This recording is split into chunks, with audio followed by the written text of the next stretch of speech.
உண்மை விளக்கம் என்கின்ற சாஸ்திர வகுப்பில் நம்ம இது வரைக்கும் ஒரு 45 பாடல்கள் வரைக்கும் பார்த்திருக்கிறோம் இல்லையா. இந்த 45வது பாடல் என்பது முத்தியினுடைய தன்மை என்ன என்பதை விளக்கும்படியாக இந்த பாடல் அமைந்திருக்கிறது. இந்த 6 கேள்விகள் இதில் கேட்கப்பட்டிருந்தது. 6 கேள்விகள் என்பது 6 தத்துவங்கள் ஏது, ஆணவம் ஏது, வினை ஏது, நீ ஏது, நான் ஏது என்று கேட்டிருந்தார். வேறாக நான் ஏது, நீ ஏது, நாதனிடம் அஞ்செழுத்து தான் ஏது, தேசிகனை சாற்று என்று கேட்டிருந்தார். அதுக்கு ஒவ்வொரு கேள்விகளுக்கும் பதில் கூறும் முகமாக நமக்கு 36 தத்துவங்கள், அப்புறம் ஆணவம்னா என்ன, கண்மம்னா என்ன, அப்புறம் உயிருடைய தன்மை என்ன, அப்புறம் பாசத்தினுடைய தன்மை, அது பதியினுடைய தன்மை என்ன எல்லாம் விளக்கியிருந்தார். எல்லாவற்றையுமே எளிமையான விளக்கம் ஒரு பாடல் ரொம்ப சிம்பிளாக கொடுத்திருக்கார். அதனால் உண்மை விளக்கம் என்பது ரொம்ப எளிமையான சாஸ்திரம், அனைவருமே எளிதாக ஞாபகம் வைத்துக் கொள்ளக்கூடியது, அனைவருமே கைகொள்ளத்தக்கது, அனைவருக்குமே பயன்படத்தக்கதாக இந்த சாஸ்திரம் அமைந்திருக்கும். அதன் அடிப்படையில் இது வரைக்கும் நாம் 44 பாடல் நாதனிடம் 5 எழுத்தெல்லாம் பார்த்துவிட்டு அடுத்து முக்தியினுடைய பெருமை என்ன, முக்தியினுடைய வகை என்ன, முக்தியினுடைய தன்மை என்ன என்பதையெல்லாம் இந்த பாடலில் கற்றுக்கிறார்கள்.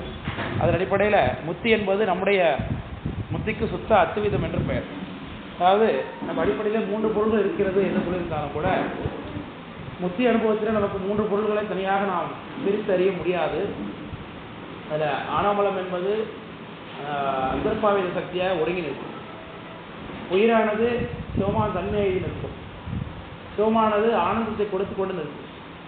இதில் சிவமும் உயிரும் 2 பொருள்கள் ஒன்று போல இணைந்திருக்கும். ஒன்று போல இணைந்திருக்கு, ஆனால் ஒன்றாயிடாது. எப்படின்னா ரேஷனில் அரிசி வாங்குகிறோம், அந்த அரிசியானது கொஞ்சம் வாட வேகக்கூடியதாகவும் நிறம் மங்கியதாகவும் இருக்கிறது பார்ப்போம். வீட்டரிசி அப்படின்னு சொல்லுவாங்க. வீட்டில் அரிசி தயார் பண்ணுவாங்க. முன்னாடியெல்லாம் இப்போலாம் கடையில் வைக்கிறாங்க.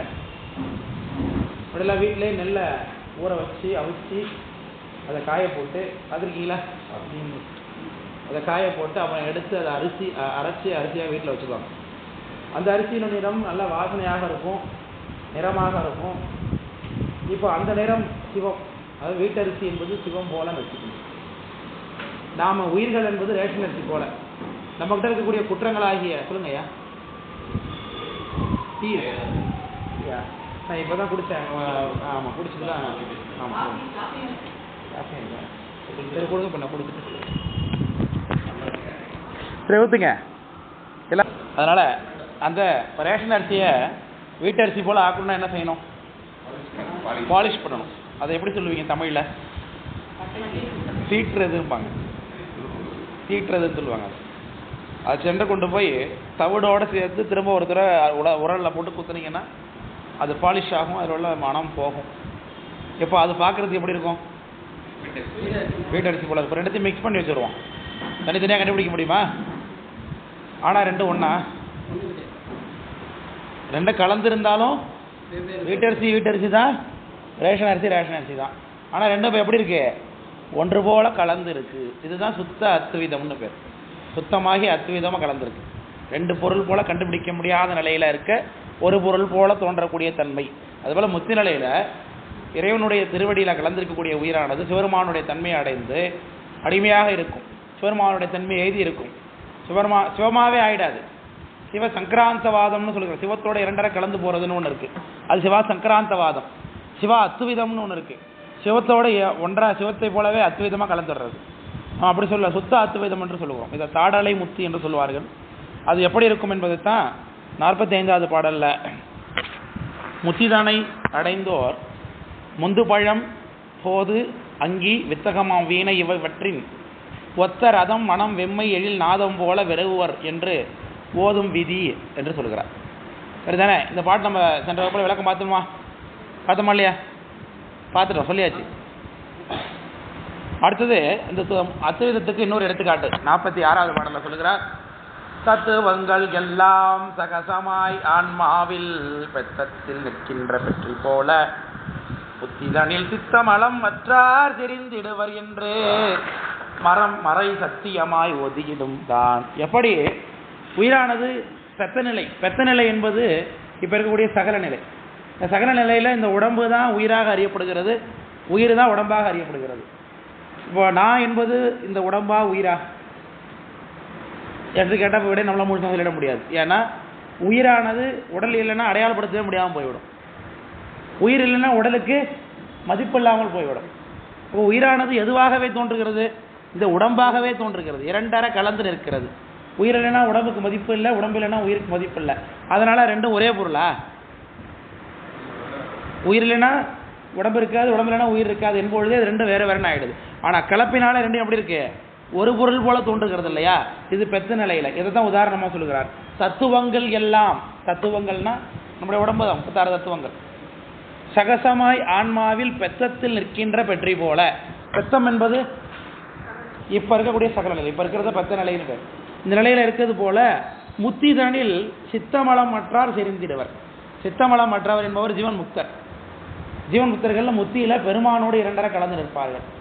விளக்கம் புரியுதுங்களா? எப்படி உடலும் உயிரும் இரண்டு பொருளாக இருந்தாலும் கலப்பினாலே ஒன்று போல தோன்றுகிறதோ, அதுபோல உயிரும் சிவமும் இரண்டு பொருளாக இருந்தாலும் கலப்பினாலே முத்தியில் எப்படி இருக்கும்? ஒன்று போல இருக்கும். ஒன்று போல இருக்குங்கிறதுனால ரெண்டும் ஒன்றாவே ஆகிடாது. பிரித்தா என்ன ஆகும்? விரியக்கூடிய தன்மையுடையது தான். ஒருவேளை உயிர் சிவமாக மாறிட்டுது அப்படின்னா என்ன குற்றம் வரும்? அதில் சொல்லுங்க பாப்போம். ஃபஸ்ட்டு ஜூனியர்ஸ் ட்ரை பண்ணுங்க, அப்புறம் சீனியர்ஸ் போவோம். உயிர் சிவமாகவே மாறிட்டது, உயிருடைய தன்மை இல்லாமல் போயிட்டது அப்படின்னா என்ன குற்றம் வரும்? காலவழி சிவத்துக்கு எப்படி குற்றமாகும்? இல்லை, அது என்ன குற்றம் தான் கேட்குறேன். எப்படி குற்றம் ஆகும்? நான் அதை கேட்கல. இப்போ உயிர் முத்தி நிலையில் சுத்தமாக இல்லை, நான் முத்தி நிலையிலே உயிர் இருக்குன்னு சொல்லிக்கொண்டோம், அத்துவிதமாக கலந்து இருக்குன்னு சொல்லிக்கொண்டோம். சில பேர் சொல்கிறாங்க சிவமாகவே ஆகி உயிர் என்ற ஒரு பொருள் இல்லாமலே போயிடுச்சு, சிவம் மட்டும்தான் இருக்குங்கிறாங்க. அப்படி சொன்னால் என்ன குற்றம் வரும்? சுவாமி பதி இல்லைன்ற. எப்படி? ஆன்மா பதி நிலை எழுதிட்டா. சரி, வேற வேற ஆன்சர் இல்லை. இவர் சொல்லிட்டார் ஐயா, உயிர் இன்றைக்கு இல்லாமல் போகவே போகாது. எப்பொழுது என்ன ஆகிட்டு தான் இருக்கணும்? அது இருந்து கொண்டே தான் இருக்கணும். அதனால இல்லது உள்ளது இல்லது தோன்றாது, உள்ளது அழியாது. சத்காரியவாதத்தின்படி இருக்கிற பொருள் என்று இருந்து கொண்டு தான் இருக்க வேண்டும். முப்பொருள் உண்மைன்னு தொடக்கத்தில் பேசணும். அது முத்தி நிலையில் மட்டும் இல்லாமல் போகலாமா? முத்தி நிலையில் ஆணவமலம் இல்லாமல் போயிடுதா? இருக்கு, செயல்படாமல் இருக்கு. உயிரும் அந்த நேரத்தில் இருக்கு, தன்னிமுனைப்பு கேட்டு நிற்கிது. சிவமும் இருக்கார், முப்பொருளும் அப்பவும் இருந்துதான் ஆகணும். ஆனால் சிவாத்விதம் பேசுனீங்கன்னா உயிருங்கிற தன்மை இல்லாமல் போய்விடும். விளக்கம் போகிறீங்களா? அது அடுத்த பாட்டில் உங்களுக்கு பேசுவோம். அடுத்தது உத்தி அடையும் போது எப்படி இந்த உயிர்கள் இருக்குங்கிறத சொல்லுவோம் அடுத்தது. அதனால் சித்தமலம் மாற்றார் செறிந்திருவர் என்று மறை சத்தியமாய் ஓதிடும் தான்னு வேதம் சொல்லுகிறது என்று சொல்கிறார். விளக்கம் புரியுதுங்களா? முத்தி நிலையில் உயிர் எப்படி இருக்கும்? எப்படி இருக்கும்? உயிர் சிவத்தோடு கலந்து சுத்த அத்துவிதமாக ஒன்று இருக்கும். இந்த பாட்டிலாம் எங்கே வாங்கினீங்க நீங்களா? இதுக்கு மேலே பெரிய பாட்டில் வாங்க முடியாதா? ஓட்டெல்லாம் ரொம்ப தண்ணியே ஊற்றவே மாட்டேது வாயில். அப்படியே இருந்தாலும் 6 லிட்டர் தண்ணி எப்படிங்க மொத்தம் படிக்கிற வெயிலுக்கு? சரி,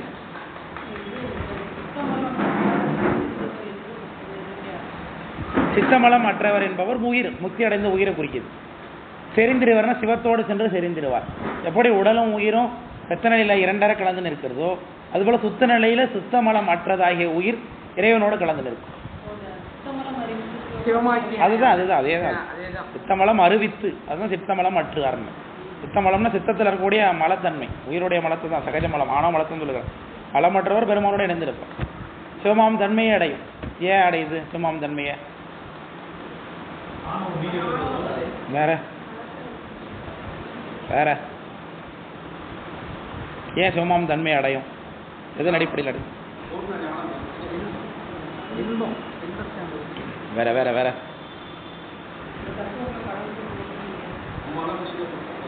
அது எப்போ பெத்த நிலையிலேருந்து சுத்த நிலைக்கு போக ஆரம்பிக்குதோ, நிர்மலாவத்தை ஆரம்பிக்குதோ, அப்போ சிவத்தையே சார்ந்து இருக்கும். ஸோ அப்போ சார்ந்துதான் வண்ணமாம் தன்மையை அதுக்கு கிடைக்கும். சிவத்தையே சார்ந்து இருக்கிறதுனால உயிருக்கு என்ன ஆகும்? சிவமாம் தன்மை அடையும். அதான் சித்தமலம் அறிவித்து சிவமாக்கி அணையாண்டான்னு அதுதான் இங்கே சொல்கிறார். சித்தமலம் அற்றார் செறிந்திருவர், இறைவனோடு செறிந்திருவர்னு சொல்கிறார் என்று மறை சத்தியமாய் ஓதிடும். இதுதான் உண்மை என்று சொல்லும் என்று சுத்தாத்து அதுக்கு இன்னொரு எடுத்துக்காட்டு சொல்கிறார்.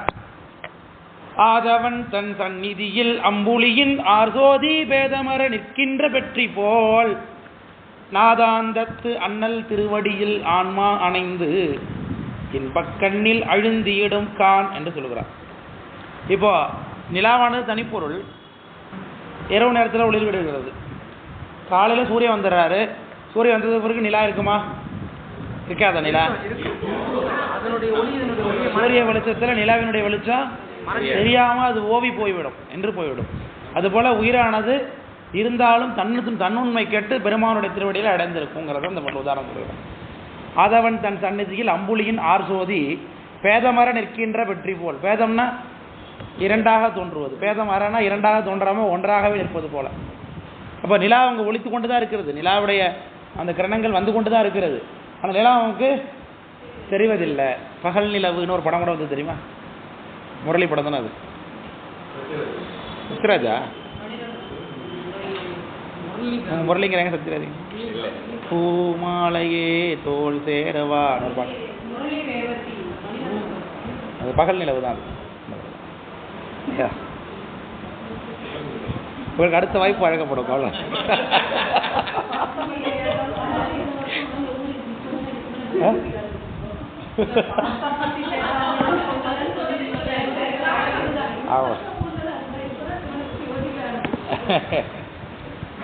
பரவாயில்ல, அதனால் அவங்க சாமிகிட்ட வரதுன்னா இப்போ உதவி பண்ணுது.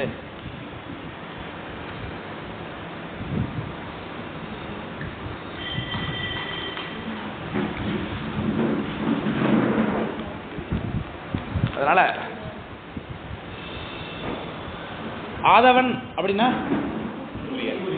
ஆதவன் தன் சந்நிதியில் அம்புலியின் ஆர்சோதி, அம்புலினா அம்புலியின் ஆர்சோதி பேதமர நிற்கின்ற பெற்றி போல் நாதாந்தத்து அண்ணல் திருவடியில். நாதாந்தம்னா என்னது? எப்படி சிவம்னா? நாதம் முடிந்த இடத்துல. நாதம்னா என்ன? இந்த இடத்துல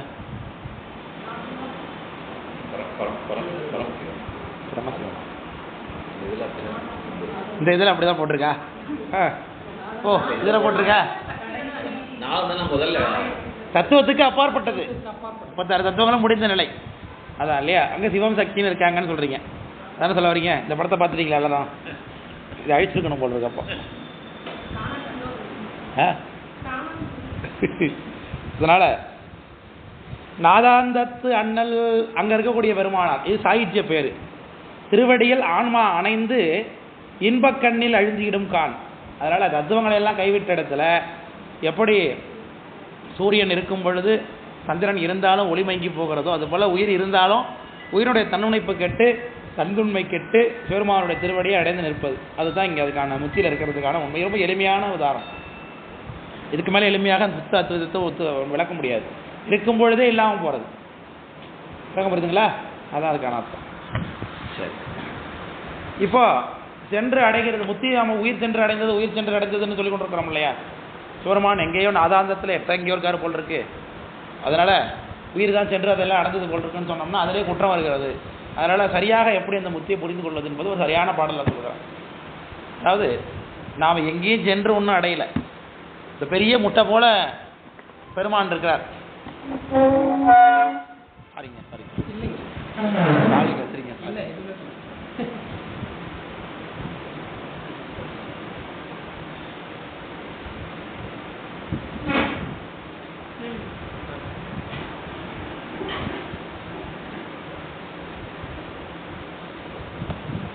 இதுதான் பெருமானுடைய வியாபகம்.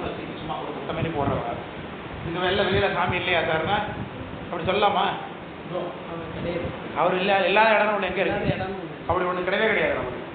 அதனால் ஒரு வரையறை நம்ம வைத்துக்கொள்ளும். இதுதான் சாமியோட வியாபகம். வியாபகத்துக்குள்ளதான் என்னென்ன இருக்குது? இப்போ எல்லாம் உயிர் இருக்குது, அப்புறம் மலங்களும் இங்கே தான் இருக்கு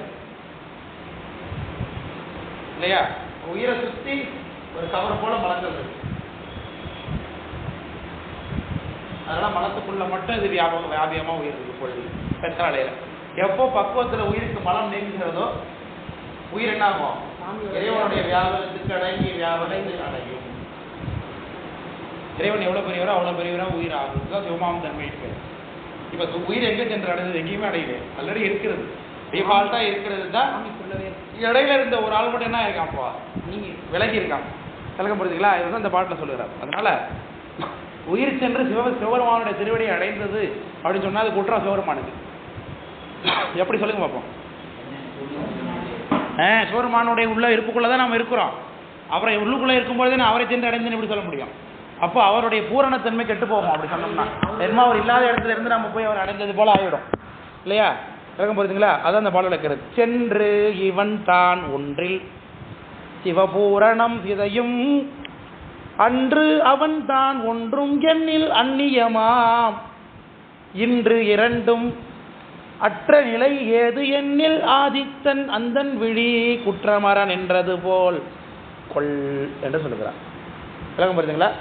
இப்போ சென்று இவன் தான் ஒன்றில் உயிரானது சென்று இறைவனுடைய திருவடி அடைந்ததுன்னா சிவபூரணம் சிதையும். சிவபெருமானுக்கு இருக்கக்கூடிய வியாபகம் என்பது இல்லாமல் போய்விடும். அந்த கருத்து இல்லாமல் ஆகிடும் இல்லையா? ஏன் இவன் போய் ஒரு இடத்துல சேர்ந்தான்னா அவன் முன்னாடி அவன் இருந்த இடத்துல சிவம் இல்லையா? இப்போ பெத்த நிலையிலேயே சாமி கூட தான் இருக்காரு. இப்போ இதான் அயரா அன்பின் அரண்கழல் செல்லுமே அப்படின்னு சுயான போதம் சொல்லும். எப்பொழுது உயிருக்கு அயரா அன்பு பெருமான் எடுத்து சேரும்னா பெத்த நிலையிலையும் நம்ம கூடவே இருந்து காப்பாற்றி கொண்டது பெருமானை நாம் அறியாமல் இருந்தோம். இப்போ சுத்த நிலையில் சுவாமியை பற்றி தெரிந்து கொண்டோம்.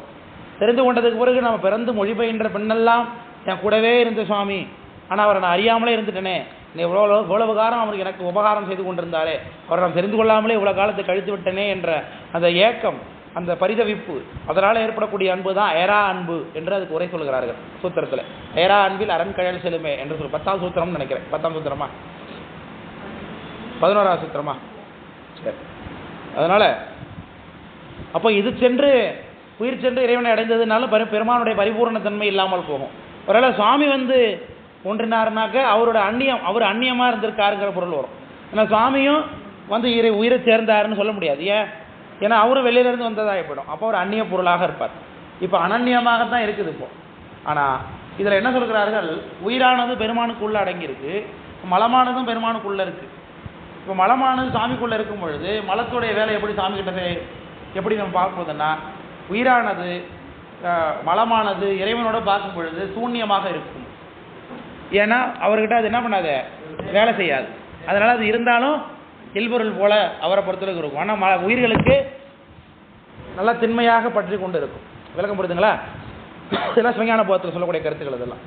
அதனால் அப்போ அன்று அவன்தான் ஒன்றுமேனில் அந்நியமாம். உயிர் சேர்ந்ததுன்னு சொல்லியிருந்தோம். உயிரை சிவபெருமான் சேர்ந்திருந்தாருன்னா அவர் என்ன உயிருக்கு முன்னாடி இல்லாதவராக இருந்தது போல இருந்து இப்போ பின்னாடி சேர்ந்தவர் போல ஆகிடுவார். ஆனால் அவர் பெத்த நிலையிலும் கூட தான் இருக்கிறாரு, சகல நிலையிலையும் கூட தான் இருக்கிறாரு, இப்போது சுத்த நிலையிலையும் கூட தான் இருப்பார். முன்னாடி கேவல நிலையிலையும் அவருக்குள்ளே தான் நம்ம இருந்தோம். எப்பொழுதும் அவர்கிட்ட நம்ம வேறாக இருந்ததே இல்லை. அதான் சொல்லுகிறார். அப்போ அன்று அவன்தான் ஒன்றும் எண்ணில் அந்நியமாம் இன்று இரண்டும் அற்ற நிலை ஏது எண்ணில். இப்போ ரெண்டும் இல்லாத இருக்கக்கூடிய தன்மை என்பது எப்படி அப்படின்னு கேட்கிறார். இதுக்கு உதாரணம் என்ன உதாரணம்னா, பொதுவாக சூரியன் கண்ணுங்கிற உதாரணம் எதுக்கு வரும்னா, உயிரினுடைய அறிவை பொறுத்து சொல்வதற்காக அற்புதமாக இந்த உதாரணம் காட்டப்படும். உயிருக்கு அறிவு இருந்தாலும் தானே எதையும் அறியாது. சிவபெருமான் காட்டத்தான் இது காணும் இல்லையா? அது இப்போ சூரியனுடைய ஒளி இருந்தால் தான் கண்ணானது காணும். இந்த உதாரணம் எப்பொழுதும் காட்டுவோம். இப்போ கண்ணு தெரியாத ஒருத்தருக்கான்னு வச்சுப்போம். இப்போ நமக்கு கண்ணு தெரியுது சார், இருட்டாயிட்டுதுன்னா சூரிய ஒளி வந்தாருன்னா நமக்கு கண்ணு தெரியும் காட்டும். இப்போ கண்ணு எனக்கு தெரியாமல் இருக்குது. விளக்கம் புரியுதுங்களா? அப்போ சூரியனே என்ன பண்ணுறாரு, என்னுடைய கண்ணையுடைய குறையையும் நீக்கி அந்த கண் பார்வை நிகழும் பொழுது தான் உலகத்தை காட்டுவதற்கு விளக்கமாகவும் இருந்து தன்னுடைய திருவடியில் வைத்து கொண்டா எப்படியோ அப்படித்தான் சுவாமி நமக்கு என்ன பண்ணுறாரு, முதல்ல அறிவு குறைபாடு இருக்கக்கூடிய நமக்கு அறிவு அதிகமாக நிறைவுடைய அறிவு போல நம்மை மாற்றுகிறார். பிறகு தன்னுடைய அறிவினாலே தன்னை காட்டுகிறார். விளக்கம் புரியுதுங்களா? அதனால் இடையில இருக்கிற ஒரே ஒரு படலத்தை மட்டும் என்ன பண்ணுறாரு, எது தடையான் என்றது அதை மட்டும் என்ன பண்ணுறாங்க, விளக்குகிறார்கள். படலம் என் கண் மறைப்பித்தாய் குழைவிறகு வடிகாதா கோயில் உலாயோ என குழையுடையான் உள்ளிருந்து உலகம் போகிறேன்றான் என்ன சுந்தரமுனிசாமி தேவாரம். ஆணவ படலம் அப்படின்பாரு கந்தர் கலிவன்பால குமரகுருபால சுவாமிகள். அதனால் ஆணவ படலம் என்றது மட்டும் நீக்குகிறார். இந்த மலம் இருந்ததை மட்டும் சுவாமியை நீக்குகிறார்னா அந்த உயிரிடத்தை மட்டும் சரிதானே தன்னை காட்டினதுனால. அப்போ தான் சொல்லுகிறார், இன்று இரண்டும் அற்ற நிலை ஏது எண்ணில் ஆதித்தன் அந்தன் விழி குற்றமரன் என்றது போல் கொள் என்று. அந்தன்னா கண்ணு தெரியாதவன், அவனுடைய குற்றம் விழியினுடைய குற்றமும் தீர்த்து விழிக்கு பார்வை செய்வதற்கு துணையாகவும் நிற்பது போல சிவபெருமான் உயிருக்கு உபகாரமாக நின்று கொண்டிருக்கிறார். இதுதான் முத்தி நிலையில் நடக்கக்கூடிய சம்பவம் என்பதை இந்த பாடலை விளக்குகிறார். இல்லைங்க ஏதாவது சொல்கிறது அடுத்தப்பட்டு போலாமா? இப்போ அகைன் ஒரு கேள்வி கேட்குறார். இந்த கேள்வி தான் நீங்கள் பிரியாமா நீங்கள் கேட்ட கேள்வி. இப்போ இது அகைன் 6 கேள்வி இல்லாமல் புதுசாக ஒரு கேள்வி இந்த இடத்துல கேட்குறாரு. தொடக்கத்தில் இல்லாத கேள்வி இது. 6 கேள்வி தொடக்கத்தில் இருக்கு. இப்போ புதுசாக ஒரு கேள்வி 49வது பாட்டா ஒரு கேள்வி ஒன்று கேட்கறாரு மாணவர் திரும்ப. அது என்ன கேள்வி அப்படின்னா, முத்தி நிலையில் 3 பொருள் இருக்கு 3 பொருள் இருக்குன்னு சொல்றீங்கல்ல, அந்த 3 பொருளை எனக்கு காட்ட வேண்டும், 3 பொருள் எப்படி இருக்கும் என்பதை எனக்கு காட்ட வேண்டும் கேள்வி கேட்கிறார் மாணவர். பாக்கு மனம் இறந்த வான்கருணையாளன் ஒரு தாக்கரவே நிற்கும் தனி முதல்வா நீக்கா பதியினை போல் நித்தம் பசுபாசம் என்றாய் கதிகிடத்தும் 3னையும் காட்டு என்று சொல்லுகிறார். வாக்கு மனமிறந்த வான்கருணையாளன் ஒரு தாக்கரவே இருக்கும் தனி முதல்வா. இது முழுக்க சிவபெருமான் துதித்தது, தன்னுடைய குருநாதரை துதித்தது. வாக்கிற்கும் மனத்திற்கும் இறந்தவன்னா கடந்தவன் அர்த்தம். மனோதீதன், வாக்கு மனோதீதன் அப்படின்னு 4வது சூத்திரத்தில் பேசும் சிவஞான போதத்தில். வாக்கு மனம் இறந்த வான்கருணையாளன் ஒரு தாக்கரவே நிற்கும் தனி முதல்வா. ஒரு கருணையாளன், ஒரு கருணைய வடிவமாக நின்று கொண்டிருக்கக்கூடிய பெருமானே, நீக்கா பதியினை போல் யாராவளையும் நீக்க முடியாத நித்திய பொருளாக இருக்கக்கூடிய பதி சிவபெருமானை போலவே நித்தியம் பசுபாசம் என்றாய். பதியினை போலவே பசுபாசம் நித்தியம் என்று சொன்னாயே, கதியிடத்தும் 3னையும் காட்டு என்று சொல்கிறார். சொல்ல போறீங்களா? கதி இடத்துல, கதினா என்ன இடத்துல? முத்தி. வெரி குட், சிவகதி இல்லையா? முத்தி நிலையிலேயே அந்த 3 பொருள் இருந்து தானே ஆகணும், உண்டா இல்லையா? இப்போ அதானே கேட்டேன் உங்கள்கிட்ட. உயிரானது கெட்டு போனதுன்னா என்ன ஆகிடும்? சத்காரியவாதம் தோத்து போயிடும்.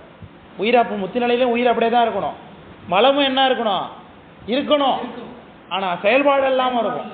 மலமும் அழிஞ்சு போச்சுன்னா சத்காரியவாதத்துக்கு கேடு வந்துடும். விளக்கம் புரியுதுங்களா? அதனால 3 பொருளும் இருப்பதை காட்டினார். கேள்வி எப்படி தெளிவாக போடுறாரு பாருங்க. முத்தி நிலையிலையும் அந்த 3 பொருளும் இருக்கு என்பதை காட்டுகிறார். இப்போ இதில் ஒரு சந்தேகம் வரும் உங்களுக்கு. முத்தி நிலையில் மலம் இருக்குன்னு சொன்னால் அது எப்படி நம்ம முத்தியாக ஒத்துக்கொள்ள முடியும்? அது அந்தர்பாவிதமாக நின்றாலும் கூட மலம் இருக்கு என்பதை நம்ம இதுவரைக்கும் சொன்னதில்லையே. முத்தி நிலையில மலம் இருக்கு, ஆனால் அது சம்மந்தப்படாமல் தானே நிற்கிது. அதை எப்படி சம்மந்தப்படி சொல்ல முடியும்? அதுக்கு அற்புதமான விளக்கம் சொல்லுகிறார் இந்த பாட்டில். அதை நான் பார்ப்போம். முத்திதனில் 3 முதலும் ஒழிய கேள். பாட்டு புரியுது இல்லையா? முத்தி நிலையில 3 பொருளையும் மொழித நான் சொல்லுகின்றேன் கேள். சுத்த அனுபோகத்தை துய்த்தல் சுத்த அனுபோகம் என்பது சுத்தமாகிய தூய்மையாகிய சிவபெருமானை அனுபோகம், அனுபவத்தை துய்த்தல். அணுனா உயிர் என்ன பண்ணும்? அனுபவப்படும். மெத்தவே இன்பம் கொடுத்தல் இறை. இன்பத்தை கொடுக்கறது யாரு? இறை. அப்போ வாங்குற ஒருத்தன் இருக்கான், கொடுக்கிற ஒருத்தன் இருக்கான். 2 பேர் இருக்காங்க. கண்டிப்பா 2 பேர் இருக்கிறது கன்ஃபார்ம் ஆகி போச்சு. இத்தை விளைவித்தல் மலம் நர். இதுக்கு அர்த்தம் தான் புரியுதா பாருங்க உங்களுக்கு. இந்த இன்பத்தை விளைவிக்கிறது மலம்னு சொல்லுகிறார். மலமா இன்பத்தை கொடுக்குது.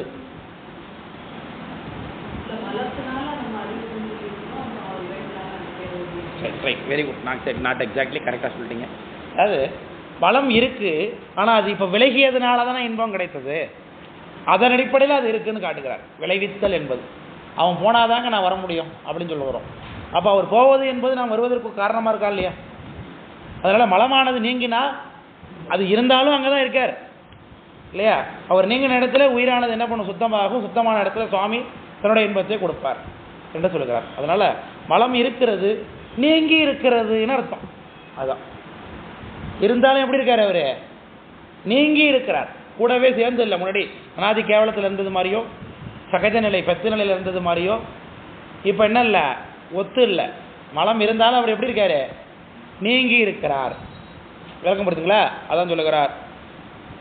இத்தை விளைவித்தல் மலம் அன்புடனே கண்டுகொள் அப்பா என்று தன்னுடைய ஸ்டூடெண்ட் அப்பா என்று அழைக்கிறார். ரொம்ப அற்புதமான கருத்துங்க அது. மலம் இப்படி முத்தி நிலையில் இன்பத்தை விளைவிப்பதற்கு காரணமாக நிற்கிறது என்ற கருத்து வேற எந்த தாழ்த்தரத்திலையும் நீங்கள் பார்க்க முடியாது. சித்தியாரில் பார்க்க முடியாது, சுப்ரகாசத்திலையும் பார்க்க முடியாது, சிவஞான போதத்தில் கூட பார்க்க முடியாது. உண்மையில கத்தலாம் சொல்லுகிறார் அந்த கருத்தை. முத்தி நிலையிலே மலம் இருக்கு, அதே இன்பத்தை விளைவிக்கும் என்று எதிர்மறையாக சொல்லுகிறார். இன்பத்தை விளைவிக்கணும் நேரடியாக மலம் இன்பத்தை கொடுக்குமா? கொடுத்திருந்தா இப்போ இன்பத்தை அனுபவிக்க வேண்டியது நம்ம. இப்போ அப்படி பொருள் கொள்ளக்கூடாது. அதற்கு அது நீங்கி இருத்தலாலே இன்பம் கொடுக்கிறது. விளக்க முடியுதுங்களா? வாழ்க்கையிலேருந்து நான் விளைவிக்கிறேன் அப்படின்னு சில விளையிட்டாலும் நமக்கு பிரச்சனையே இருக்காது தெரியுமா? அது வெறி விலகலா இன்பமாக இருக்குல்ல, அந்த மாதிரி இது விலகினதுனால இன்பம் மலம். அதை சொல்லுகிறார். அப்போ இத்தை விளைவித்தல் மலம் அன்புடனே கண்டுகொள் அப்பா என்று தன்னுடைய மகனை பார்த்து அப்பா என்று அழைத்து அன்புடனே கண்டுகொள் என்று காட்டுகிறார். ஆமாம், நம்ம பிள்ளைய பார்த்து அப்பான் இல்லையா, என்னை பெற்றவங்க இல்லையா அப்படின்னு கொஞ்சிறாங்கல்ல. இந்த ஊரெல்லாம் உண்டாது குழந்தைகளை பார்த்து என்னை பெற்றவங்க அப்படின்னு கொஞ்சிறாங்களே. முக்கியமாக பேரம் பேத்திய தாத்தா பாட்டிகள் அப்படி கொஞ்சுவாங்க. என்னை பெற்றாரு அப்படிம்பா எங்கள் ஊர் பக்கம்லாம். என்னை பெற்றவங்க இல்லையான்னா அவங்க அப்பா அம்மாவை அப்படி அவங்க கொஞ்சுவதற்கு எதை தேர்ந்தெடுத்திருக்கிறாங்க, இல்லாத அவங்க அப்பா அம்மாவை நினைத்து அவர்கள் தான் பேர பிள்ளைய கொஞ்சிறாங்க. அதனால் அப்படி அப்பான்னு கூப்பிடுறது தான். நம்ம பிள்ளைங்களை அப்பா வாப்பா போப்பான்னு சொல்கிறது இல்லையா. அதெல்லாம் ஒரு ஆசிரியர் சொல்லுகிறார், குருநாதன் தன்னுடைய சீடனை பார்த்து சொல்லுகிறார். அதனால் என்னம்மா விலகுனது, ஆனால் மலம் இருக்க தானே செய்யும். மலம் ஒரே பொருள் தானே, அனைத்து உயிர்களுக்கும் ஒரே மலம் தான் இருக்கு. இப்போ அந்த யாரு முக்தி அடைந்தாரோ அவரிடத்த மட்டும் ஒரு இல்லாமல் இருக்கார். யாரு முக்திக்கு போனாரோ அவர்கிட்ட மட்டும் செயல்படலை, மற்றவங்கள்ட்ட எல்லாம் செயல்பட்டு தானே இருக்கு. ஒரே பொருள் தான். இப்போ இவர் மட்டும் என்ன பண்றாரு, அதுலேருந்து விலகி நிற்கிறார். அதனால மழை இல்லாமல் எப்படி போவோம். இப்போ மழை பெய்யுது, நம்ம ரெயின் கோட் போட்டுட்டு, இன்னைக்கு குரூப்பில் கூட எனக்கு எதை பற்றி கேள்வி கேட்டு பேசிட்டு இருந்தேன் இல்லையா. மழை பெய்யுது, ஹெவி ரெயின் போகுது, நாம் மட்டும் ரெயின் கோட் போட்டுக்கிறோம். இப்போ நம்ம அப்டேட்டடாக இருக்கோம் இல்லையா, மற்றவங்க அது இல்லாமல் நினைஞ்சு போயிட்டு இருக்காங்க. நாம் ரெயின் கோட் போட்டுக்கிட்டோம், அதனால மழை நின்றுடுமா? நாம நினையாமல் இருந்து கொள்கிறோம். ஆனால் மழையினுடைய தாக்கம் அது பாட்டுக்கு பெய்து கொண்டு தான் இருக்கும். யார் தன்னை அப்டேட் செய்து கொள்ளவில்லை அவர்களிடத்தை என்ன பண்ணுவார், அவர் தன்னுடைய தாக்கத்தை காட்டி கொண்டு தான் இருப்பார். அதுபோல் நாம் போட்டுக்கொண்ட ரெயின் கோட்டு மாதிரி சிவனுடைய வழிபாடு, பெருமானுடைய வழிபாடு நம்ம அப்டேட் செய்து கொண்டோம்னா நம்ம கிட்ட ஆனமலத்தில் வேலை இருக்காது. இப்போ மழை பெஞ்சிக்கிட்டு தானே இருக்குது, அதுமாதிரி ஆனமலம் இருந்து கொண்டு தான் இருக்கும் முக்தி நிலையில். விளக்கம் புரியுதுங்களா? யாருக்கிட்ட மற்றவர்கள் எடுத்து தாக்கத்தை ஏற்படுத்தி கொண்டு இருப்பார். யார் முக்திக்கு போயிட்டாரோ அவர்கிட்ட அவர் செயல்படாமல் இருப்பார், அவ்வளோதான். அதனால் அவர் இருக்கார். அப்போ விளக்கம் புரியுதுங்களா? அப்போ முக்தி அனுபவத்திற்கு அவர் நீங்கி இருத்தல் ஒரு பயன்பாடு தானே. இப்போ நீங்காமல் இருந்ததுனால முக்தி கிடையாமல் இருந்தது, இப்போ நீங்கி இருத்தலால முக்தி கிடைக்குது. அப்பவும் அவர் என்ன பண்ணிட்டு இருக்காரு, நிச்சயமா அப்போ இருக்கார். யாரு முக்திக்கு போகிறாரோ அவருக்கு அவர் என்ன பண்றாரு, நீங்கி இருத்தார். அந்த இடத்துல நீங்கி இருத்தல் எழுதிக்கிங்க, அதுதான் உங்களுக்கு லாபத்தை கொடுக்கும். கரெக்டா, மலம் நீங்கி இருத்தல் அப்படின்னு. மலம் உயிரிடத்திலிருந்து நீங்கி இருந்தாலும் அது என்ன ஆகிடாது, சுத்தமாக டெமாலிஷ் ஆகிடுமா? ஏன்னா மற்ற உயிர்கள் இன்னும் ஒதுக்கி போத உயிர் எத்தனை இருக்குது உலகத்தில். அவர்களுக்கெல்லாம் ஆணவமலம் இருந்து கொண்டு தானே இருக்குது. ஒரு ஆணவமலம் தானே உலகத்தில், மற்றவங்களுக்கும் அந்த ஆணவமலம் செயல்பாட்டில் இருந்து கொண்டு தானே இருக்கும். அப்போ நாம் முக்தி போயிட்டோங்கிறதா ஆணவமலம் அழிஞ்சு போகுமா? அழிஞ்சு பார்க்காது. அறியாமை என்பது இருந்து கொண்டு தான் இருக்கும். விளங்குதா? நம்ம மட்டும் என்ன பண்ணுறோம், ரெயின் கோட்டு போட்டுக்கிட்டது மாதிரி சிவமாம் தன்மையடைந்து அப்டேட் பண்ணி கொண்டதுனால நான் முக்திக்கு செல்கிறோம் என்று சொல்கிறேன். இப்போது ஜீவன் முக்தர் அடைந்தார். முதல்ல இது சாயுஜ்ய பெயரை பற்றி பேசுகிறது. சாயுஜ்ய பெயருக்கு முன்னாடி ஜீவன் முக்தர் ஆகிய தன்மைன்னு ஒன்று இருக்குது. இந்த ஜீவன் முக்தர் ஆகிய தன்மையை எப்படி நாம் தக்க வைத்துக் கொள்வது அப்படிங்கிறத பற்றி அடுத்த கேள்வி கேட்குறாரு. அடுத்த பதில் சொல்லப்படுகிறது. இப்போ முக்தி அடைவதற்கு முன்பாக ஜீவன் முக்தர் என்ற தன்மை அடைந்து தான் உயிர் முக்திக்கு போகும். அது மலம் இருவினை ஒப்பு மலபரி பாகம் ஆனதுக்கு பிறகு உயிருக்கு ஏற்படக்கூடிய தன்மை. அப்போ உயிருக்கு மலம் சுத்தமாக நீங்கிடுமா சார்னா வாசனா மலம் இருக்கும். ஆனால் அதுக்கு காரியப்படாது. பெருங்காயம் இருந்த டப்பாவில் மோந்து பார்த்து பெருங்காய டப்பான்னு கண்டுபிடிக்கிறோமா இல்லையா? ஆனால் அதை வைத்து கொண்டு சாம்பார் வைக்க முடியுமா? முடியாது. அதனால் இருக்கும், ஆனால் காரியப்படாது. அதே பெருங்காய டப்பாவில் நீங்கள் எதாவது போட்டு வச்சு வேறு ஏதாவது போட்டாலும் அதில் என்ன பொருள் அடிக்கும், வாசனை அடிக்கும், இந்த பெருங்காய வாடை அடிக்கும். அதனால் அதை பயன்படுத்தவும் முடியாது. அது எப்பொழுதும் என்ன பண்ணும், சிறு பாதிப்பை உண்டு செய்து கொண்டே இருக்கும். அதனால் வாசனாமலம் நீங்குவதற்காக திரும்பவும் ஜீவன் முக்தராகிய உயிர் திரும்பவும் கீழ்நிலைக்கு வந்துடவிடக்கூடாது என்பதற்காக சில காரியங்களே செய்ய வேண்டும். அதை தான் 11வது சூத்திரம் 12வது சூத்திரம் சொல்லும் விஞ்ஞான போதத்தில். அதான் இந்த நிறைவு பாடலில் நிறைவு கட்டத்தில் சொல்லுகிறார். இது தலைப்பை பாருங்கள், முக்திக்கு அழியாத காரணம்னு போட்டிருக்காங்க இந்த புத்தகத்தில். அப்படின்னு என்ன அர்த்தம், ஜீவன் முக்தர் திரும்பவும் அவர் சகல நிலைக்கு வந்து விடக்கூடாமல் இருப்பதற்கு என்ன செய்யணும் என்று சொல்லுகிறார். அப்பா இம்முக்திக்கு அழியாத காரணம் தான் செப்பாய். அடுத்த கேள்வி தான் 8வது கேள்வி. பிரியாம தான் 8வது கேள்வி. ஆமாம் 8 கேள்வி. ஏன்னா தோற்று வாயில் 6 தானே, இவர் எக்ஸ்ட்ரா கடைசியில் கேட்குறாரு. அதனால் செப்பாய் வரைக்கும் கம்மா போட்டு நிறுத்திடுங்க, அது வரைக்கும் கேள்வி. திரும்ப அவர் பதில சொல்லுகிறார். அருளாலே செப்பக்கேள், நான் பதில் சொல்கிறேன் கேள் என்று மெய்கண்ட தேவனார் சொல்லுகிறார். ஒப்பில் குரு லிங்க வேடம் என கூறில் இவை கொண்டோர் கருவொன்றி நில்லார்கள் கான். யார் ஜீவன் முக்தர் ஆனாலும் குரு லிங்க வேடம் இது மூன்றையும் வழிபாடு செய்கிறார்களோ அவர்களுக்கு என்ன இல்லை, திரும்பவும் கருவிலே செல்லக்கூடிய வாய்ப்பு கிடையாது என்று சொல்கிறார். நல்ல பெருமானை 3 இடத்துல வழிபாடு செய்ய வேண்டும். இதில் இந்த 3ங்கிறது இந்த இடத்துல குரு லிங்க வேடம்னு சொல்லப்படுகிறது. இதை குரு வேடம் ரெண்டுத்தையும் ஒருங்கிணைச்சிடலாம். அதாவது தாவரம் சங்கமம், அது சங்கமம் தான் வேடம். சங்கமம்ங்கிறது வேடம். சங்கமம்னா அடியாருங்கிறது, நடமாடக்கூடிய அடியார்கள் அவங்கள தான் சங்கமம். சங்கமம்னா நடமாடுறது. தாவரம்னா நிறுத்தி வச்சதுன்னு அர்த்தம். ஸ்தாபித்து வைத்தல் தாவரம். லிங்கமூர்த்தி அதாவது கோயிலில் உள்ள திருமேனிகள், அதிலே சாமி வழிபாடு செய்யலாம். தாவரம் சங்கமம் என்று 2 உருவினில் நின்று மாபரன் பூசை கொண்டு மண்ணுயிருக்கு அருளை வைக்கும் அப்படின்னார். சிவபெருமான் 2 இடத்துல பூசை கொள்கிறார். அதை 3ஆக பிரித்தோம்னா லிங்கம் குரு சங்கமம் ஆகும். மூர்த்தியில் வழிபாடு பண்ணலாம், நம்முடைய குருநாதரை வழிபாடு பண்ணலாம், அடியாரை வழிபாடு பண்ணலாம். குருநாதரும் அடியாரும் கிட்டத்தட்ட ஒன்று தான். ஆமாம் தானே?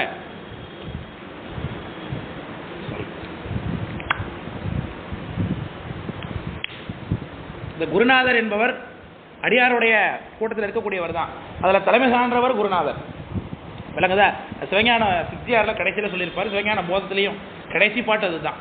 கடைசியில் அடியார் வழிபாட்டை சொல்லிட்டு அதில் நிறைவில் அடியார்களுள்ளே சிறந்தவர் குருநாதர். அதனால குருநாதரை வழிபாடு செய்ய வேண்டும் என்று சொல்லும். பரசிவன் தான் என்றும் பர ஞானம் இவன் தான் என்றும் பராபரன் இவன் தான் என்றும் என்று அருள் குருவை கும்பிட வேண்டும் என்று சிவஞான சித்தியார் சொல்லும். அதுபோல் இங்கே 3ஆக இருந்ததை இங்கே பிரிக்கிறார். அது 2ஆக இருப்பதை 3ஆக பிரித்து காண்பிக்கிறார். குரு லிங்க வேடம் என்று சொல்கிறார். இந்த வேடம் என்பதும் குரு என்பதையும் ஒன்றாக்கிட்டீங்கன்னாக்க தாவரம் சங்கமம்னு 2ஆக வரும். தாவரம்னா ஸ்தாபித்து வைத்த மூர்த்தி, சங்கமம்னா நடமாடக்கூடிய மூர்த்தி. நடமாட கோயில் பகவர்க்கு ஒன்றியில் அது நடமாட கோயில் நம்பர்க்குங்கு ஆக நடமாட கோயில் நம்பர்க்கு ஒன்றியில் அது படமாட கோயில் பகவர்க்கங்கு ஆமே என்று சொல்லுகிறார். அதனால் சிவஞான செய்தியுடையோர் சிறையில் சிலமளவே ஈனும் அது புவனம் முழுவதும் தியானம் செய்வதற்குரிய புண்ணியத்தை கொடுக்கும் என்று சொல்லுகிறார்கள். அதனால் குருநாதரை வழிபாடு செய்ய வேண்டும். லிங்க நம்ம இந்த குருலிங்க சங்கமம் என்கின்ற இடத்துல ஒரு இடத்துல கோயில் கொண்டிருக்கார் சாமி. அது எங்கன்னு சொல்லுங்க பார்ப்போம். குருலிங்க சங்கமம் என்கின்ற வடிவத்தில் ஒவ்வொரு இடத்துல கோயில் கொண்டிருக்கார் சாமி.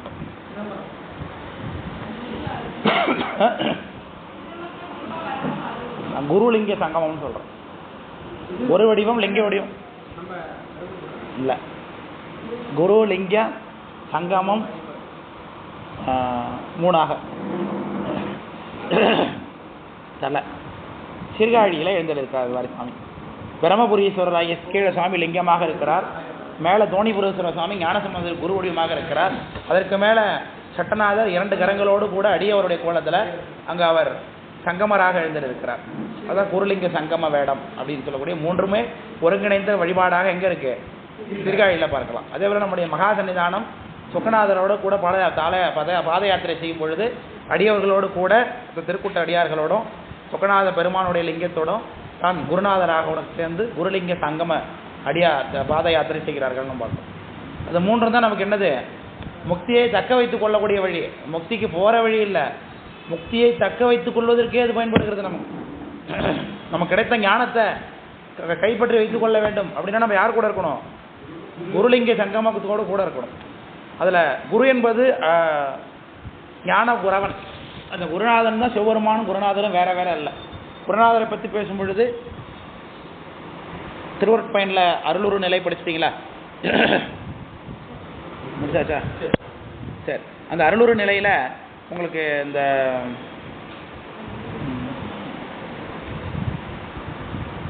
பார்வை என மாக்களை முன் பற்றி பிடித்திருக்கான் போர்வை என காணா புவின்னு ஒரு திருக்குறள் இருக்கு. ஞாபகம் இருக்குங்களா? அந்த திருக்குறள் என்ன சொல்லுவாங்கன்னா, பார்வை விலங்கு என்று ஒரு விலங்கை கட்டி போட்டிருப்பாங்க வேடுவர்கள். அந்த வேடுவர்கள் வைத்திருக்கக்கூடிய விலங்கை பார்த்துவிட்டு மற்ற விலங்குகள் காட்டு விலங்குகள்லாம் வரும், அவற்றையெல்லாம் வலைவீசி பிடித்துக் கொள்வார்கள். அதுபோல் இந்த பார்வை விலங்கு தான் குருநாதன், சிவபெருமானுடைய பார்வை விலங்கு குருநாதன் என்று சாஸ்திரம் சொல்லுகிறது. தீவகமாம் என உருவின் நின்று சித்தியார் பேசுனது. அதனால் குருநாதர் அப்படிப்பட்டவர். குருநாதரை பற்றி கலிற்றுப்படியார் பேசும்பொழுது ஆற்று அலைக்கே சென்று அவ்வாற்றான் நீர் மறித்தார் போலன்னு ஒரு பாட்டு கலிற்றுப்படியாரா இருக்கும். குருநாதர் நம்மளை போல தான் இருக்கிறார். நம்மை போல 2 கரத்தோடு இருக்கிறார், 2 கால்களோடு இருக்கிறார், கண்ணு மூக்கு வாய் எல்லாம் இருக்குது. நம்மளை போல சாப்பிட்றாங்க, நம்மளை போல தூங்குகிறார்கள் என்பதால் நம்மளை போல ஒருவராக அவர் பார்க்கக்கூடாது. அவர் நம்மிருந்து வேறுபட்டு தலைப்பட்ட அர்பாலை சார்ந்து தலைப்பட்டராக இருந்தார். எப்படி ஆற்றுல சென்ற தண்ணீர் கடலுக்கு சென்று கடலில் போய் உப்பு தண்ணியாக மாறி திரும்ப என்ன பண்ணுவோம், ஆற்றுக்குள்ளேயே வந்து ஆற்று தண்ணியெல்லாம் என்ன தண்ணியாக மாற்றும், அது உப்பு தண்ணியாக மாற்றும். அதுபோல் நம்மிடத்தே இருந்த நம்மிடத்தே நம்மளை போல சகல வகையாக இருந்த ஒருவர் சிவபெருமானுடைய திருவடியை சார்ந்து குருநாதனாக மாறி நம்மை திரும்ப பெருமானுடைய சார்பு உண்டாக்குவதற்காக நம்மளோட வந்து கூடுவது. இந்த உதாரணத்தை கருட்டுப்படியாக சொல்கிறது. விளங்குதா? இதுதான் குருநாதர் நமக்கு செய்யக்கூடிய மகிமை. ஈசனுக்கு இழைத்த குற்றம் தேசிகன் எண்ணி தீர்க்கும். தேசிகனுக்கு இழைத்த குற்றம் தேசிகனே தீர்ப்பதென்று தீர்ப்பது எவனோன்னு திருவிளையாடல் புராணம் சொல்லுகிறது. அதனால சிவநிந்தனையை கூட சுவாமி பொறுத்துக் கொள்வார், நான் குருநிந்தனையை சுவாமி பொறுத்துக் கொள்ள மாட்டார். குருநாதனை யார் பழிக்கிறார்களோ அவர்கள் தெருவிடை சுணங்கனாக பிறப்பான்னு திருமந்திரம் சொல்லுகிறது. குருநாதனை பழித்தாக்க அவங்க திருநாயாக பிறப்பார்கள் அடுத்த பிறவியில் என்று சொல்லுகிறார்கள். அதனால அது குருநாதனுடைய பெருமை. குரு சேவை செய்ய வேண்டும். குருவை வணங்க கூசி நின்றேனோ அப்படின்னு கேட்குறார் ராமலிங்க வள்ளலார். அதனால் குரு சேவையில் தான் நமக்கு இது இருக்குது. அதனால தான் நம்முடைய பண்டார கலித்துறை என்று சொல்லக்கூடிய சாஸ்திரத்தில் நமக்கு குருஞான சம்பந்த பெருமான் சொல்லுகிறார், பவுளிய மார்க்கம் பாணனுக்கு அளித்தோன், இவளின் அரித்திரல் ஆக்கி வைத்தோன், ஞானப்பிரகாசன் பயன்படத்தில் கவளி உரைக்கும் பதிவு சுபாசத்தின் உண்மைகளே என்று சொல்லுகிறார். தருமபுர மடத்தில் அப்படின்னு கவளி அடிக்கிறது கூட பதிவு சுபாச உண்மைதான் இருக்குமா தருமபுர மடத்தில் அப்படின்னு கவளிய மார்க்கம் கலந்தழித்தோன் அருள் பாணனுக்கு பவுளி அருள் செய்தான், இவளின் அரித்திரல் ஆக்கி வைத்தான், ஞானப்பிரகாசன் பயன்படத்தில் கவுளி உரைக்கும் பதிபசு பாச உண்மைகளேன்னு சொல்லுகிறார். விளக்கம்புறத்தில் குமரகுருபர சுவாமி சொல்லுகிறார், குமரகுருபரர் சொல்லுகிறார், சிவஞானம் உங்களுக்கு வேண்டுமா? சர்வபுர ஆதீனத்தில் இந்த திருக்கூட்ட அடியவர்களுக்கெல்லாம் மாகேஸ்வர பூஜை நடக்குது இல்லைங்களா? அந்த மாகேஸ்வர பூஜையை உண்டு விட்டு அந்த அடியவர்கள் எடுத்து எறிகிறார்கள் இல்லையா, அந்த இலை பரிகல சேடம், அதை நாம் தின்னக்கூடிய ஒரு நாயாக எனக்கு பிறவி கொடுத்தா கூட எனக்கு போதுமானது அப்படின்னு குமரகுருபரர் கேட்கிறார். அப்படி இப்போ அந்த இலை எச்சில் இலை தருமபுர ஆதீனத்தில் அடியவர்கள் தின்றுவிட்டு தூக்கி எறியக்கூடிய எச்சிலை திங்கக்கூடிய நாயாக எனக்கு இந்திரனா பதவி வேணாம், சந்திரனா பதவி வேணாம், எனக்கு திருமாலா பதவி வேணாம், பிரம்மாவா பதவி வேணாம், அடுத்த பதவி எனக்கு இருந்ததுன்னா, இன்கேஸ் எனக்கு இருந்ததுன்னா எனக்கு தருமபுர ஆதீனத்தில் அடியவர்கள் தின்றுவிட்டு மகேஸ்வர பூஜையில் சாப்பிட்டு விட்டு எரியக்கூடிய இலையை தின்றக்கூடிய ஒரு சுணங்கனாக எனக்கு பிறவி கொடுங்க சுவாமி அப்படின்னு கேட்குறாரு அவர். அப்போ தான் எனக்கு ஞானம் கைவரப்படும் என்று கேட்குறார். அப்போ அந்த அளவுக்கு குருநாதருடைய பவர் இருக்கிறது. அடுத்து லிங்கம் பூஜை என்பது நமக்கு ஆன்மார்த்த பூஜை, பரார்த்த பூஜை என்று 2 வடிவமாக இருக்கிறது. பரார்த்தம்னா வெளியாட்களுக்காக பூஜை பண்ணுவது, ஆன்மார்த்தம்னா நமக்காக பூஜை பண்ணி கொள்வது. பெருமானை நாம் அர்ச்சிக்க வேண்டும். சிவபூஜையில் கொடுக்காதது வேறு எதுலையும் கிடைக்காது. சிவபூஜை பண்ணாதவர்களுக்கு முக்தி கிடையாது. சிவபூஜைக்கு நாம் சிவபூஜை பண்ணலையே சார்னா சிவபூஜை பண்ணுறவர்களுக்கு உதவி பண்ண வேண்டும். சமய தீட்சை எடுத்துக்கொண்டவர்கள் இன்னும் சிறிது காலத்தில் சிவபூஜை எடுத்துக்கொள்ள வேண்டும். அதனால் சமய தீட்சை நம்ம முன்னே எடுக்கவே இல்லைன்னா எங்கேருந்து சிவபூஜை எடுக்கிறது இப்போ? அதனால் சமய தீட்சை எடுத்துக்கொள்ள வேண்டும். அவர் சமய தீட்சை எடுத்ததுக்கு பிறகு சிவபூஜை எடுத்துக்கொள்ள வேண்டும். சிவபூஜை நித்தியப்படி செய்ய வேண்டும் இல்லைங்களா? நித்தியப்படி ஒரு 1.5 மணி நேரத்தை சுவாமிக்காக ஒதுக்கக்கூடாதா? நல்லா ஒதுக்கணும். அதனால் சிவபூஜை செய்ய வேண்டும். நித்தியப்படி சந்தி தோறும் தாபரம் நிறுத்தி வழிபாடு செய்ய வேண்டும்னு சுந்தரமூர்த்தி சுவாமி சொல்லுகிறார்கள். மந்தி கடுவனுக்கு ஒன்பழம் வேண்டி மலைப்புறம் சிந்திகள் தோறும் செலபுட்பம் இட்டு வழிபடும் பொந்தி உறவை பொக்குளியில் அவிநாசியே நந்தி உனை வேண்டிக் கொள்வேன் நரகம் புகாமையே இந்த சுந்தரமூர்த்தி சுவாமி சிவபூஜையை பற்றி பெருமை பேசுகிறார். அதனால் சிவபூஜையில் தான் நமக்கு எல்லாமே சித்தி கிடைக்கும். சிவபூஜையில் தான் நமக்கு பாவனையில் சோகம் பாவை நமக்கு கிடைக்கும். அப்போ தான் நமக்கு முத்தி இன்பம் எப்படி கிடைக்கும், முத்தி நோக்கி செல்லக்கூடிய மன கட்டுப்பாடு எல்லாம் நமக்கு கிடைக்கும். அது லிங்க வழிபாட்டில் இருக்குது நமக்கு. அடுத்தது வேடம். இது அடியவர்களை தொழக்கூடியது. வேடம் கை தொழ வீடு எளிதாமை என்று சொல்லுகிறார். திருவேடத்தை தொழுவது இல்லையா? எவரேனும் தாமாக விளையாடத்திட்ட திருநீரும் சாதனமும் கண்டால் ஒழுகி போராதே உகந்தடிமை திறமையை பேசி இவர் தேவர் அவர் தேவர் என்று 2 ஆட்டாது ஒழிந்து ஈசன் திறமையை பேணி கவராதே தொழுமடியார் நெஞ்சின் உள்ள கன்றாப்பூர் நடுதறியை காணலாமே என்று சொல்லி அப்பர் சாமி கொள்ளுகிறார்கள். இவர் தேவர் அவர் தேவர் என்று 2 ஆட்டாது ஒழியணும். யார் திருநீர் பூசி கொண்டிருக்கிறார்கள் அவர்கள் சிவமே வந்து கொண்டிருக்கிறார்கள் என்று பார்க்க வேண்டும்.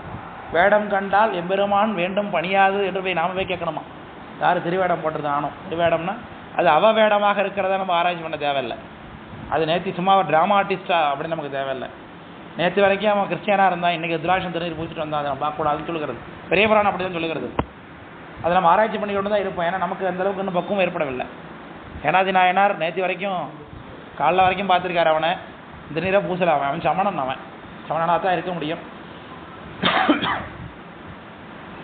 அதிசூரன் அவன் திருநீரை பூசிட்டு போனால் இந்த ஆளை எப்படியாவது வீழ்த்தி விடலாம் அப்படின்னு மனசுக்குள்ள நினைத்து கொண்டான்.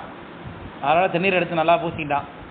கிடைத்தனால மறைத்து கொண்டு நாயனாரை சண்டைக்கு அழைக்கிறான். அப்போ நேற்று தான் நிறைய சண்டை நடந்துச்சு. ஏன்னா நம்ம 2 பேரும் சண்டை போட்டுக்கும்போது இவரோட அடியாட்கள் அவரோட அடியாட்கள்லாம் சேர்ந்து பயங்கரமான சண்டை நடந்தது. இப்போ சொல்லுகிற நல்லவன் போல வந்து திரும்ப சண்டைக்கு கூப்பிடுறான். நம்மளால் நிறைய பேர் சாக வேணாம், திரும்ப உன்னோட சண்டைக்கு அழைக்க பார்க்குறேன், நம்ம 2 பேரும் தனியான ஒரு இடத்துல சென்று சண்டை போடுவோம் வா அப்படின்னு அழைத்தார். அதுவும் நல்ல வழிதான் என்று வென்றி மடங்கள் விடக்கு வர பார்த்திருந்தது போல நாயனார் புறப்பட்டாருன்னு சேக்கரார் சாமி சொல்லுவாங்க. வென்றி மடங்கள்னா சிங்கம், வெற்றியே அடையக்கூடிய சிங்கம். தன் பக்கத்தில் ஒரு ஆடு வந்ததுன்னா எப்படி பார்க்கும்? நல்லா பசி நேரத்தில் இருக்கக்கூடிய ஒரு சிங்கம் வந்தா விடக்குனா இறைச்சி நடக்கும். விடக்குடம்பு உட்கிடப்பு வேற்று விகார விடக்குடம்பு உட்கிடப்பு விடக்குனா இறைச்சி. அப்போ வென்றி மடங்கள் விடக்கு வர பார்த்திருப்பது போல அவர் அவனை பார்த்தாராம். அப்போ இந்த பையன் என்ன திரும்ப சண்டைக்கு வரானே, வா போவோம் ஒன்று ஆச்சுட்டு போகிறார். போய் சண்டை நடக்குது கிளியர்னு. நல்ல நேரத்தில் பார்த்து அவர் வெட்ட போகிற நேரத்தில் கரெக்டாக என்ன பண்ணால் மறைச்சிருந்த கேடயத்தை மறைக்கலாம். அப்போ திருநீரை பார்த்து வரதுன்னு கெட்டேன் அப்படின்னு சாமி நினைக்கிறார். பண்டு பாங்கு பயிலாத வெண்ணீற்றின் பெருமை இவர் மேனியில் கண்டேன், அண்டர்பிரான் சீரடியார் ஆயினார் அப்படிங்க. திருநீரை பூசினதுக்கே எதிரியே என்ன நினைக்கிறாரு இவர்? அண்டர்பிரான் சீரடியார் ஆயினார். இனி என் செய்கை என்ன? இவர் கொள்கை குறிவழி நிற்பது. இவர் என்ன கொள்கையை விரும்புகிறாரோ அதன்படி நிற்பது தான் என்னுடைய வேலை. இதுக்கு மேலே அவருடனே எப்படி சண்டை போட முடியும்? திருநீரை பூசினதுக்கே சார் அவன் ஏன் பூசினான்னு கூட ஒரு ஆராய்ச்சி பண்ணல பண்ணும் இல்லையா? அப்படி வேடத்தை தொழ வேண்டும் என்று சொல்கிறார்கள். நம்ம என்றைக்கு அது மாதிரி தொழ போகிறோம்னு தெரியாது. நம்ம அடியார்களை தான் ஆராய்ச்சி பண்ண பண்ணுறோம். நிறைய இப்போ சும்மா அங்கே போகும்போது மட்டும் பூசிட்டு வரீங்க, இங்கே போனால் சும்மா பொட்டு போல வச்சுக்கிறீங்க. பிக்ஷை வாங்கியிருக்கீங்களா? வாங்கலையா? எங்கே வாங்கினீங்க நீங்கள்? ஊனப்பட்டியா தினமா இதெல்லாம் கேட்டுக் கொடுக்குறோம் இல்லையா நமக்குள்ளேயே? நல்லா செய்வாங்க, அதெல்லாம் சொல்லி தருவாங்களா அவங்களுக்கு? அதனால் எங்கள் தருமபுரம் அதே மாதிரி வராது. பெருமை பேசி கொடுக்குறோம் இல்லையா அடியார்களுக்குள்ளே பேர். அது வேணாங்கிறார். அடியார் பண்பு இகழ்வார் ஆதர் அறிவில்லாத பசங்கிறார் ஞானசம்பந்த பெருமானார் திருக்கல்லில் என்கின்ற ஊரில் தேவாரத்தில். அடியார் பண்பு இகழ்வார் ஆதரே என்று சொல்லுகிறார். அதனால வேடம் மருந்து வேண்டில் இவை, மந்திரங்கள் இவை, புரிந்து கேட்கப்படும் புண்ணியங்கள் இவை, திருந்து தேவன்குடி தேவர் எய்திய அருந்தவத்தோர் தொழும் அடிகள் வேடங்களே என்று வேடத்துடைய பெருமையை ஒரு தேவார பாட்டு முழுக்க சொல்லுகிறார். திருந்து தேவன்குடிங்கிற ஊரில் பாட்டு முழுக்க ஆதி அந்தமில்லா அடிகள் வேடங்களே ஓதி ஓர்க்கப்பட பொருளை ஓர்விப்பன. நீங்கள் நிறைய பேர் சொல்கிறீங்கல்ல, நான் பாட்டு படிக்கிறேன் எனக்கு மனப்பாடம் ஆக மாட்டேது, பாட்டு படிக்கிறோம் எனக்கு பாட்டு படிக்கிற பாட்டெல்லாம் மனப்பாடம் ஆகணும்னா நீங்கள் இந்த திருந்து தேவன்குடி தேவாரத்தை நீங்கள் படிச்சுக்கிட்டே இருக்கணும். அந்த தேவாரத்தை தினைக்கும் நீங்கள் பாராயணம் பண்ணி சாமி வழிபாடு பண்ணிங்கன்னா நீங்கள் படிக்கிறதெல்லாம் உங்கள் மனசில் நிற்கும். திருந்து தேவன்குடி தேவாரம் அது மருந்து வேண்டியவை மந்திரங்கள். இதை இப்போ தான் சொல்கிறாருங்கிறீங்களா?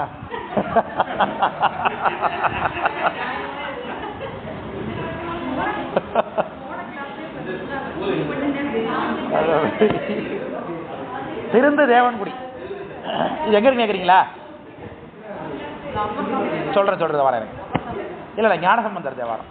இது வந்துங்க திருவிசலூர்னு அந்த கல்லணரோட மயிலாடுதுறையிலேருந்து கும்பகோணம் போகிற வழியில் திருவிசலூர்னு ஊர் இருக்குது. அந்த திருவிடைமுருகத்துக்கு அந்தாண்டா பக்கக்கார அது உள்ள கொஞ்சம் தூரம் போனீங்கன்னா நண்டாங்கோயில்னு இருக்குது. கும்பாபிஷேகம் நடந்த கோயில். அந்த கோயில் திருந்து தேவன்குடின்னு பேர். நண்டு வழிபாடு பண்ணது. அந்த கிணத்துல தீர்த்தம் வர்றது திருவிசலூர்ல. ஸ்ரீதர ஐயங்கார் அவர் பேரு. அது வந்து திருவிசலூர்ல. இதுக்கு அடுத்த ஊர் தான் நண்டு வழிபாடு பண்ணுவோம். அதுதான் திருந்தேவன்குடி. திருந்தேவன்குடி தேவாரத்து இந்திரன்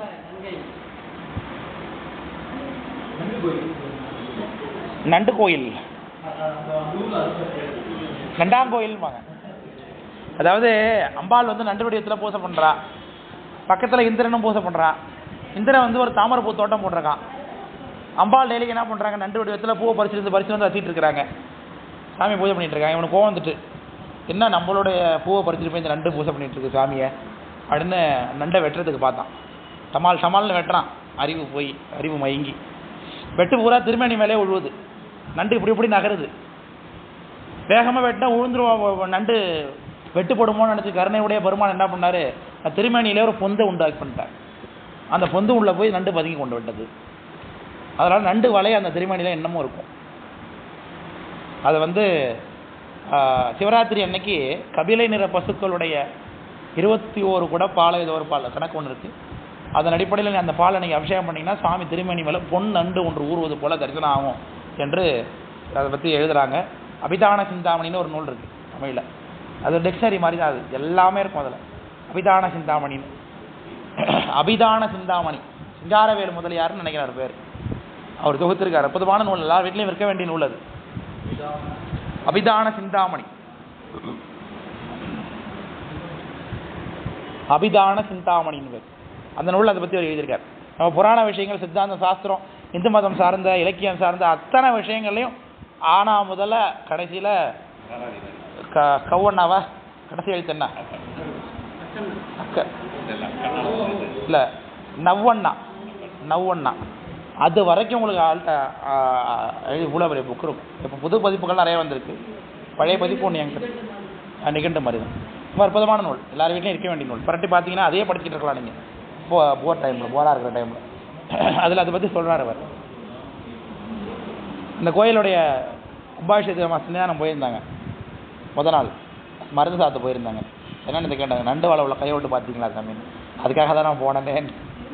சரி பார்த்தேன், நான் கையினால் இது வரைக்கும் போயிருக்கு கை அப்படின்னு சொன்னாங்க.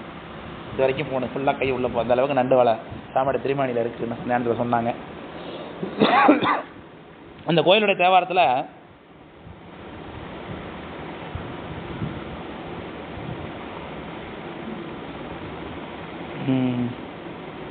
ரெண்டாவது பாட்டு, வீதி போக்காவன வினையை வீட்டுவன ஓதி ஓர்க்கப்படா பொருளை ஓர்விப்பன தீதில் தேவன் கூடி தேவர் தேவைதிய ஆதி அந்தம் இலா அடிகள் வேடங்களே என்ன குறிப்பு இருக்கு. இந்த பாட்டை சொல்லிக் கொடுத்து சன்னியானம் தான். இந்த பாட்டில் இருந்து பெரிய விஷயம் இருக்குன்னு சொல்லிக் கொடுத்து சன்னியானம் தான். நல்ல பாட்டெல்லாம் மனப்பாடம் ஆகணும்னா இந்த பாட்டை டெய்லிக்கும் பாராயணம் பண்ணு அப்படின்னு சன்னியானத்தில் சொன்னாங்க. வீதி போக்காவன வினையை வீட்டுவன ஓதி ஓர்க்கப்படா, ஓதுறோம், ஓதுறதுன்னா படித்தல், ஓர்த்தல்னா சிந்தித்து உள்ள வாங்கிக்கிறதுன்னு அர்த்தம். ஓதுகின்றோம் ஆனால் அதை நமக்கு உள்ள போல மேட்டர்னு அர்த்தம். விளக்கம் புரியுதுங்களா? ஓதி ஓர்க்கப்படா பொருளை ஓர்விப்பன, நமக்கு அது என்ன பண்ணுமா, அந்த உள்ள தங்க வைக்கும், நம்ம படித்ததை தங்க வைக்கும். அப்பேற்பட்ட பெருமையே இந்த திருந்தேவன்குடி சாமி செய்கிறார். அதனால் நீங்கள் ஒரு பாட்டை மட்டும் சன்னியானத்தை ஒரு பாட்டை மட்டும் நீ பாராயணம் பண்ணணும்னு சொன்னாங்க. நீங்கள் உங்களால் முடிஞ்சதுன்னா முழு பாட்டையும் பாராயணம் பண்ண தினைக்கும் என்ன, அதனால் தப்பு ஒன்றும் கிடையாது. அதனால் இது இங்கே 3ஆம் திருமுறை 25வது பதிகம் கொல்லிப்பண்ணில் அமைந்திருக்கிறது. மருந்து வேண்டிலவை மந்திரங்கள் வேண்டுக்கூடிய காலேருந்து எத்தனை தேவாரம் சொல்லியிருக்கேன் பார்த்தீங்களா? காலையில் 2 மணி இதுமாதிரி குறிப்பு ஏதோ கொடுத்தாலே 2 மணி குறிப்பு ஏதோ 2ஆம் திருமுறையில் சாரி மன்னிச்சுங்க 3ஆம் திருமுறை 3ஆம் சொன்ன அதான் சொன்னா 3ஆம் திருமுறை 25வது திருப்பதி எல்லாம் பாராயணம் பண்ணுவீங்களா? பாராயணம் பண்ணுறதுன்னா முதல்ல இந்த பாட்டை பணப்படம் பண்ணணும். அதுவே பிரச்சனை இருந்தால் எல்லாம் பண்ண முடியும். அட்லீஸ்ட் இந்த 2வது பாட்டையாவது பாடுங்க. வீதி போக்காவன வினையை விற்பன ஓதி வர்க்கப்படா பொருளை ஒர்ப்பிப்பன இதில் தேவன் கூடி தேவர் தேவரை எது ஆதி அந்தமில்லா அடிகள் வேடங்களே என்ன இந்த பாட்டு. குழந்தைகளுக்கெல்லாம் பாராயணம் பண்ண சொல்லுங்கள். உங்கள் வீட்டில் படிக்கிற பிள்ளைங்களாம் இருப்பாங்க இல்லையா, அவங்களுக்குலாம் அந்த 2வது பாட்டை மட்டும் மனப்பாடம் பண்ண சொல்லி தினைக்கும் அந்த பாட்டை சாமி சன்னதியில் சொல்லி மனப்பாடம் பண்ண பாட வச்சிங்கன்னா சாமி அந்த கருணை அவங்க படிக்கிற பொருட்களை படிக்கிறாங்களே, ஸ்கூல் போகிறாங்க, காலேஜ் போகிறாங்க, அந்த விஷயங்கள்லாம் கிரகித்தற்குரிய அந்த ஆற்றலை சாமி இந்த பாடல் மூலமாக கொடுப்பார் அப்படின்னு நம்முடைய மகா சன்னிதான அடியானுக்கு உபதேசம் பண்ணது. அதில் மாற்றுக்கிறதே இருக்க வாய்ப்பே இல்லை நிச்சயமாக.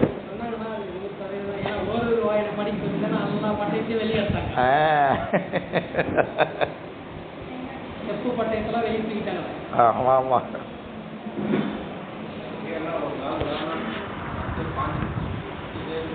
உங்களை மாதிரி மையடியார்களால் தான் வெளிப்பட்டுது கதவு.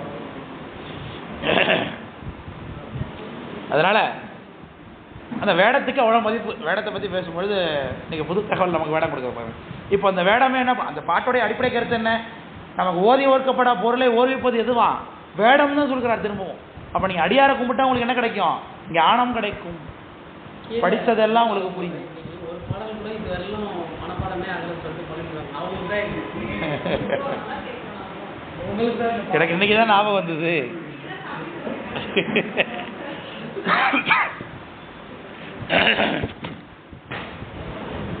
அதனால குருலிங்க வேடம் என கூறில் அதை மூணுத்தையும் கூறினாலே என்ன ஆகும்? நமக்கு இவை கொண்டார் கருவுண்டி நின்றார்கள் கான் என்று அந்த கருவழியில் வராதவர்களை பற்றி சொல்லுகிறார்கள். இது 52வது பாட்டு. பக்தி பண்ணணும் அடியார்களுக்கு என்று சொல்லுகிறார். கற்றா மனம் போல் கசிந்து போன் அடிக்குது போல் யார் போனோம் இங்கே. கற்றா மனம் போல் கசிந்து கசிந்தே உருகி ஆசான் லிங்கம் உயர் வேடம் பற்றாக முத்தி தலைவர் முழுமலத்தை மோசிக்கும் பத்திதனில் நின்றிடுவர் பா. நீங்க என்ன சாஸ்திரம் படித்தாலும் கடைசியில் இதுதான் சொல்லுவாங்க எல்லா சாஸ்திரம். குருநாதரை கும்பிடு, அடியாரை கும்பிடு, சாமியை கும்பிடு. சாமியை கும்பிடுறதை விட அடியாரை கும்பிடுறது எளிது. ஆனால் சாமியை உபசரிக்கிறத விட அடியாரை உபசரிக்கிறது கடினம். சுவாமி எளிதாக மகிழ்வார். ஆனால் அடியார்கள் மனதுக்குள்ள என்ன இருக்க? நமக்கு திருக்குறிப்பு அடிந்து தான் அவங்களை தொண்டு செய்ய வேண்டும். நாம் அடியாருக்கு முன்னாடி அச்சத்தோடு இருக்க வேண்டும். மேதகையார் அவர் முன்பு மிகச் சிறியராய் அடைந்தார், ஆதலினால் சிறு தொண்டர் என நிகழ்ந்தார் அவனியின் மேல் என்று சிறியவராக அடியாரை பார்த்தா நடுங்குவாராம் திருத்தொண்ட. சாமி கும்பிடுறவர் ராஜா பல்லவ தளபதியாக இருந்தவர், எவ்வளோ பெரிய உடம்புடையவராக இருந்திருப்பார். அவர் தளபதியாக இருக்கும். சும்மா 2 நாள் 1 வாரம் ஜிம்முக்கு போனவனே இப்படி போயிட்டு இருக்கான். அப்படி ரோட்டில் நீங்கள் கட்டி வந்தவன் போல கை அப்படி தூக்கிட்டு தான் போவோம். அது ஆனால் அவர் திருத்தொண்ட நாயனார் படையெடுத்து போகிறார் வாதாபி நகரத்தை அழிக்கிறதுக்கு. அவர் போயிட்டு வந்ததை எப்படி சொல்லுகிறார் சேக்கையாடு சாமினா,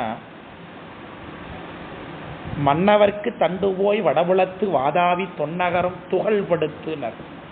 பீஸ் ஆகிட்டாராம் அந்த வாதாபிங்கிற நகரத்தை. துகள்படுத்து பொடியா பூணு பறக்க விட்டு ஊதிட்டு வந்துட்டார் அந்த ஊரையே. வாதாபிங்கிற இப்போ இருக்குது, பாதாமிக்கே இன்னும் இருக்குது, கர்நாடகாவில் இருக்குது. அது சாமி போய் அங்கே அந்த படை நடத்தின. தண்டுனா போர், பல்ல தளபதி போகிறது தான் தண்டு இறங்குறதுன்னு பேர். மன்னவர்க்கு தண்டு போய் வடபுலத்து வாதாவி தொன்னகரம் துகள்படுத்து துளை நெடுங்கை வரைவுகத்து பன்மணியும் நிதிக்குவையும் பகட்டினமும் இன்னின எண்ணில கவர்ந்து இகழ்வேந்தன் முன் கொணர்ந்தார்னார். எவ்வளவு கொள்ளடிச்சுட்டு வந்தார்னு தெரியாது அந்த நகரத்திலேருந்து. எல்லாத்தையும் கொண்டு வந்து கொற்றார் நரசிம்ம பல்லவர் முன்னாடி. பேர்பட்ட வீரம் அவர். அவரை பற்றி தான் அவர் தெரியாமல் இருக்கார். அதை திடீர்னு தான் கண்டுபிடிக்கிறார் என்னமோ. சரி வாங்க, நல்லா எனக்காக வெற்றி கொண்டு வந்து கொடுத்துருக்கீங்க, வாங்க சார் என்னோட இன்னைக்கு காலைல டின்னர், காலைல என்ன பிரேக்ஃபாஸ்ட்டா சாப்பிடுங்கன்னு கூட்டுருவான் போல அரசன். இல்லை நம்ம சிவபூஜை பண்ணாமல் சாப்பிடுறதுலன்னு சொன்னாரான்னுமோ. நீ சிவபூஜை பண்ணுறவங்களா அவனே அவன் பயப்படுறான் இவரை பார்த்து. எம்பெருமான் இது அறியாதே கெட்டொழிந்தேன் அப்படிங்கிறான் இல்லையா. தம்பெருமான் சீரடியார் எனக்கேட்ட தார்வேந்தன். அந்த தளபதி பெருமானுடைய அடியவர் என்பது இதுவரைக்கும் அறியாமல் இருக்கிறார் ராஜா. அதை கேட்ட மாத்திரத்திலே ராஜா என்ன நினைக்கிறாரு? தம்பெருமான், எவருக்கே பெருமான் சிவபெருமான் இல்லையா, தன்னுடைய பெருமானுடைய அடியார் இவர் என்பதை உணராமல் இருந்ததுக்கு வருத்தப்படுறார் ராஜா. தம்பெருமான் சீரடியார் என கேட்ட தார்வேந்தன் எம் பெருமான் இது அறியாதே கெட்டொழிந்தேன். உங்களை போய் எனக்கு பணியாளராக வச்சு விட்டேனே, நீங்கள் நான் கும்பிடக்கூடிய தகமை உடையவர் அல்லவா, உங்களை போய் நான் வேலையாளனாக வைத்து விட்டேனே அப்படின்னு வருத்தப்படுறார் ராஜா. அதுக்கு பிறகு அவர் பொருளெல்லாம் கொடுத்து நீங்கள் போய் செங்காட்டங்குடியில் உங்களுடைய சொந்த ஊர்லேயே போய் நீங்கள் அடியவருக்கு தொண்டு செய்யுங்கள் அப்படின்னு சொல்லலாம். அதுக்கு பிறகு தான் கல்யாணம் பண்ணிக்கிறார் போய் அவர். நீதிமனை அறம்புரியும் வெங்காட்டு நங்கைவாள் ஆனால் அம்மையை கல்யாணம் பண்ணிட்டு போகிறார். பல்லவ தளபதியாக இருந்தார் சார். நேற்றுலாம் பார்க்குறோம், ஒரு உபயாதாரரை பார்க்குறோம். அவர் கோயில் கட்டுறதுக்கு உதவி பண்ணியிருக்காரு. ஆனால் கோயிலில் அவர் இல்லாத இடம் கிடையாது. சாமி கூட எங்கே நிற்கப்பறம் இருந்திருப்பார் பாரு. கொஞ்சம் ஏதாவது கேது கோயிலில் அவர் படம் இல்லாத இடம் கிடையாது, அவர் நிற்காத இடம் கிடையாது, குடும்பம் இல்லாத இடம் கிடையாது. இவ்வளோ பகட்டு பண்ணி கொள்கிறார்கள்.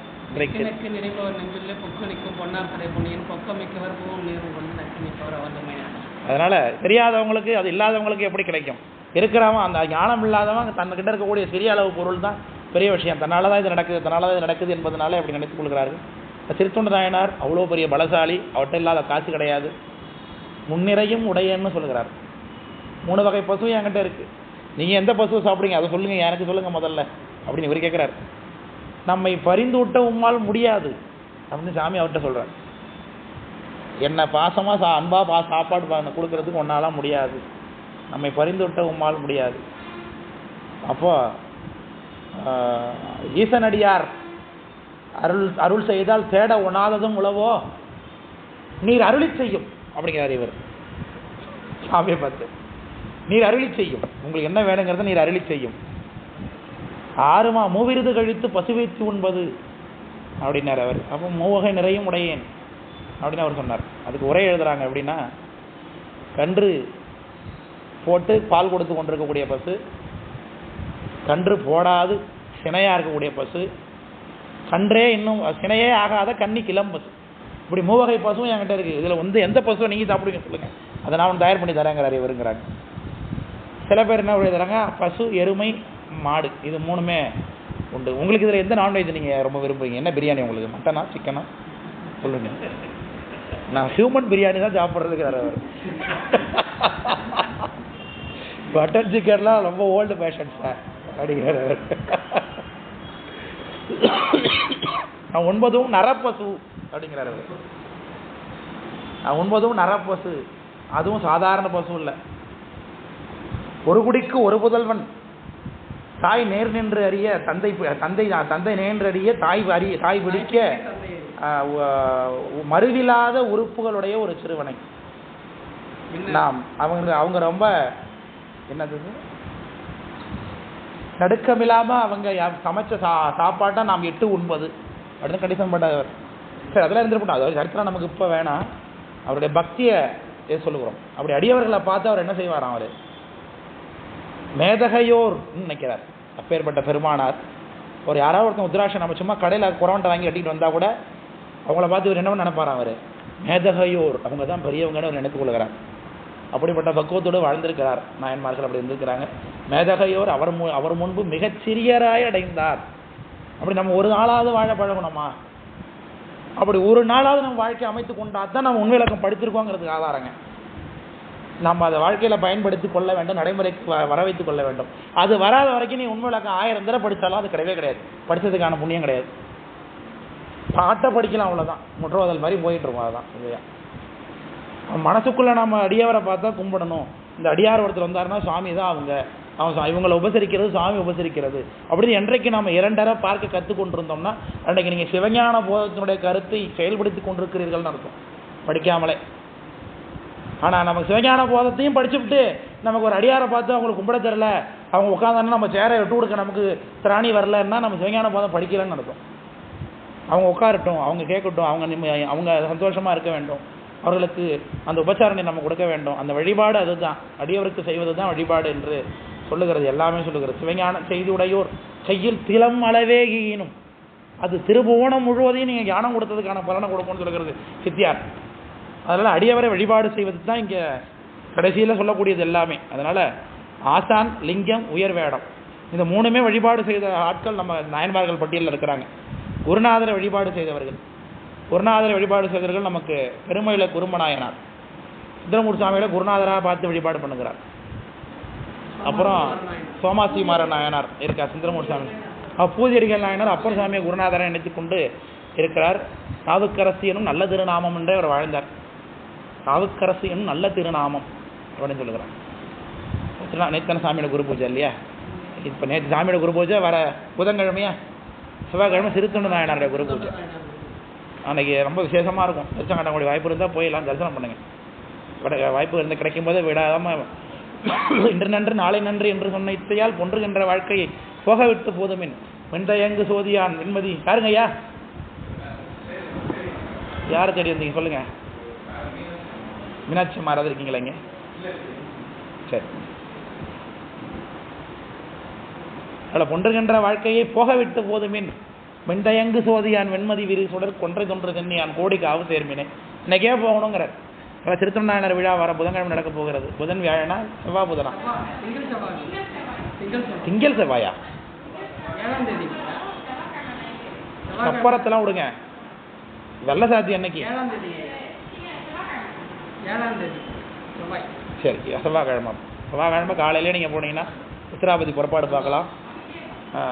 அபிஷேகம் புறப்பாடு, உத்திராபதி புறப்பாடு பார்க்கலாம். அவர் அங்கேருந்து அவர் சாயந்தரம் சாமி வீட்டுக்கு அமுது கேட்க போவார்.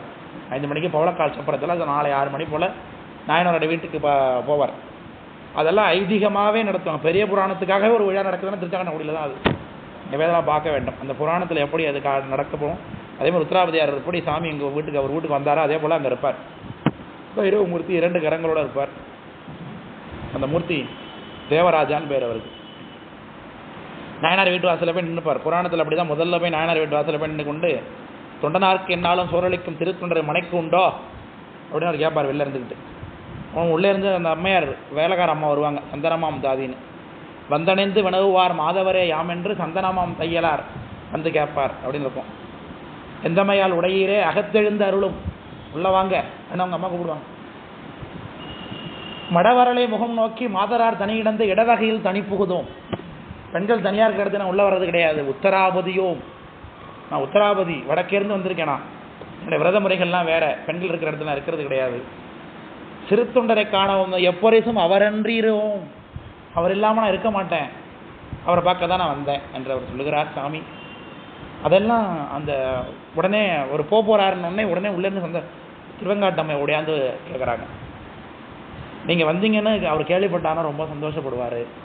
ஒரு அடியவரை தேடிக்கொண்டு தான் அவர் இப்போ போயிருக்காரு சாப்பாட்டுக்காக. அவர் யாரும் இல்லைன்னு வருத்தப்படுவார். நீங்கள் வந்தீங்கன்னா ரொம்ப சந்தோஷமாக எழுந்தருள் பண்ணுங்க அப்படின்னு கேட்குறாங்க. நான் வண்ணமலர் கண்ணுதலார் ஆத்தியின் கீழ் கண்ணுதலார் கணபதீச்சரத்தின் கீழ் வண்ணமலர் ஆத்தியின் கீழ் இருக்குன்றோம். ஆத்தி மரத்துக்கு கீழ் நான் இருக்கிறேன். அவர் வந்தோடனே அங்கே வர சொல்லிட்டு விட்டார். இது வரைக்கும் உள்ள விஷயத்த அங்கே புராணமாக ஐதீகமாக நிகழ்த்துவாங்க. சாமி போய் அந்த நாயனாருடைய மடம் இன்னும் இருக்குது, அங்கே அவர் வீடு இந்த இடம் இருக்குது. இந்த இடத்துல சாமி வந்து நின்று கொண்டிருக்கும் போது உள்ளிருந்து சந்தனமாம் தாதி திருவெங்காட்டாமை திருமேனியில் வெளியில் எழுந்தருளை பண்ணி இந்த புராணத்தெல்லாம் அது வரைக்கும் படிப்பாங்க, பெரிய புராணத்தை. அதை சாமி புறப்பட்டு திரும்பி வந்த வழியாக போய் கணபதீஸ்வரத்தில் இருப்பார். அந்த ஆத்தி மரமும் இன்னமும் இருக்குது. இந்த ஆத்தி மரத்தடியில் சாமி எழுந்தருளை பண்ணியிருப்பாங்க.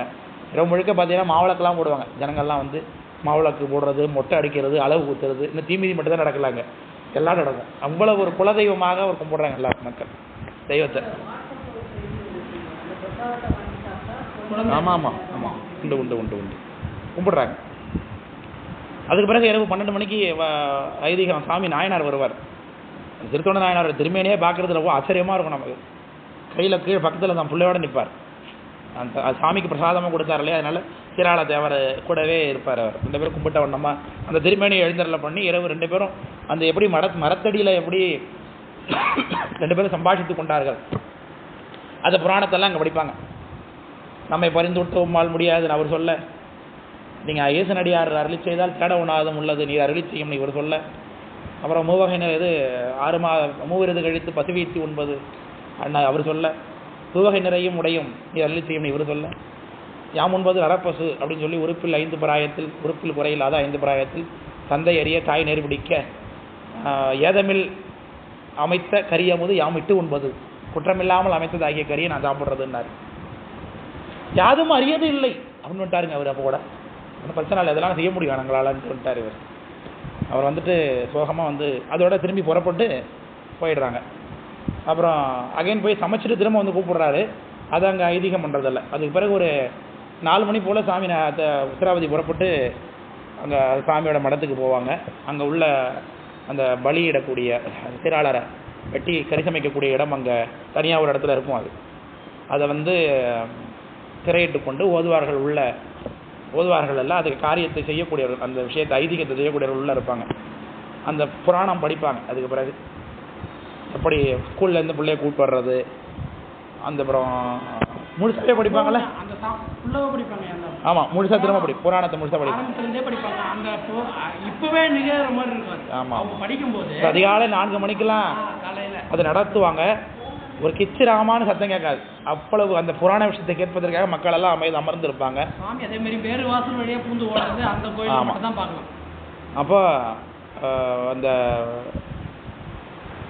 தாய் அது உலகை வென்ற தாதையார் தலையெறிந்தார் அப்படின்னு அந்த பிள்ளைய வெட்டினாங்கிற சீன் வரும் பொழுது உள்ள சாமி வந்து குழந்தைய குளிப்பாட்ட குளிப்பாட்டுற சீன்லாம் அதில் வரும். அதில் ஸ்கூல்லேருந்து கூப்பிட்டு வந்து ஒரு குழந்தைய குளிப்பாட்டி அந்த அம்மா வந்து வெட்டுறதுக்காக கொல்லை பக்கத்துக்கு கொண்டு போகிறது குத்தி கொடுப்பாங்க.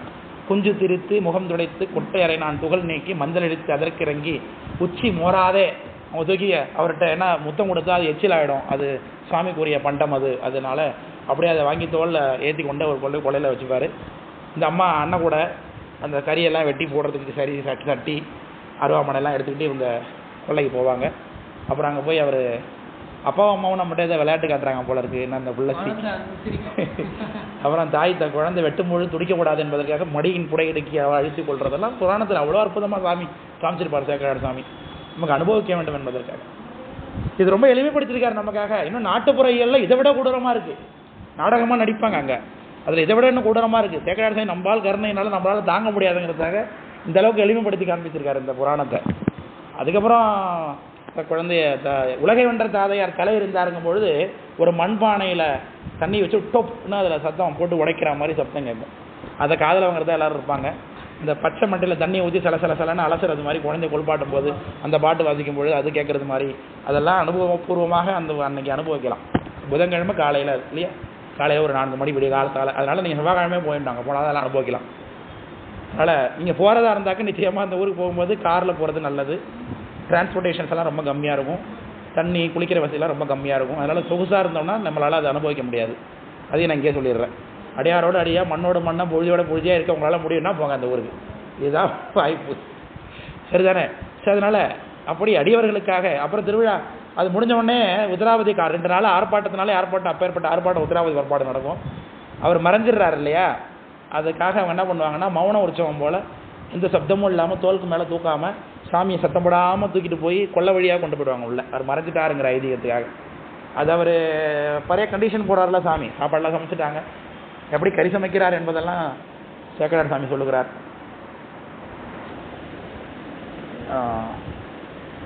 எலும்பு மூளை திறந்திட்டு இறைச்சியெல்லாம் கொத்தி அறுத்து எலும்பு மூளை திறந்திட்டு கறிக்கு வேண்டும் பலகாயம் கூட்டி அரைத்து கடிதமைப்பார்.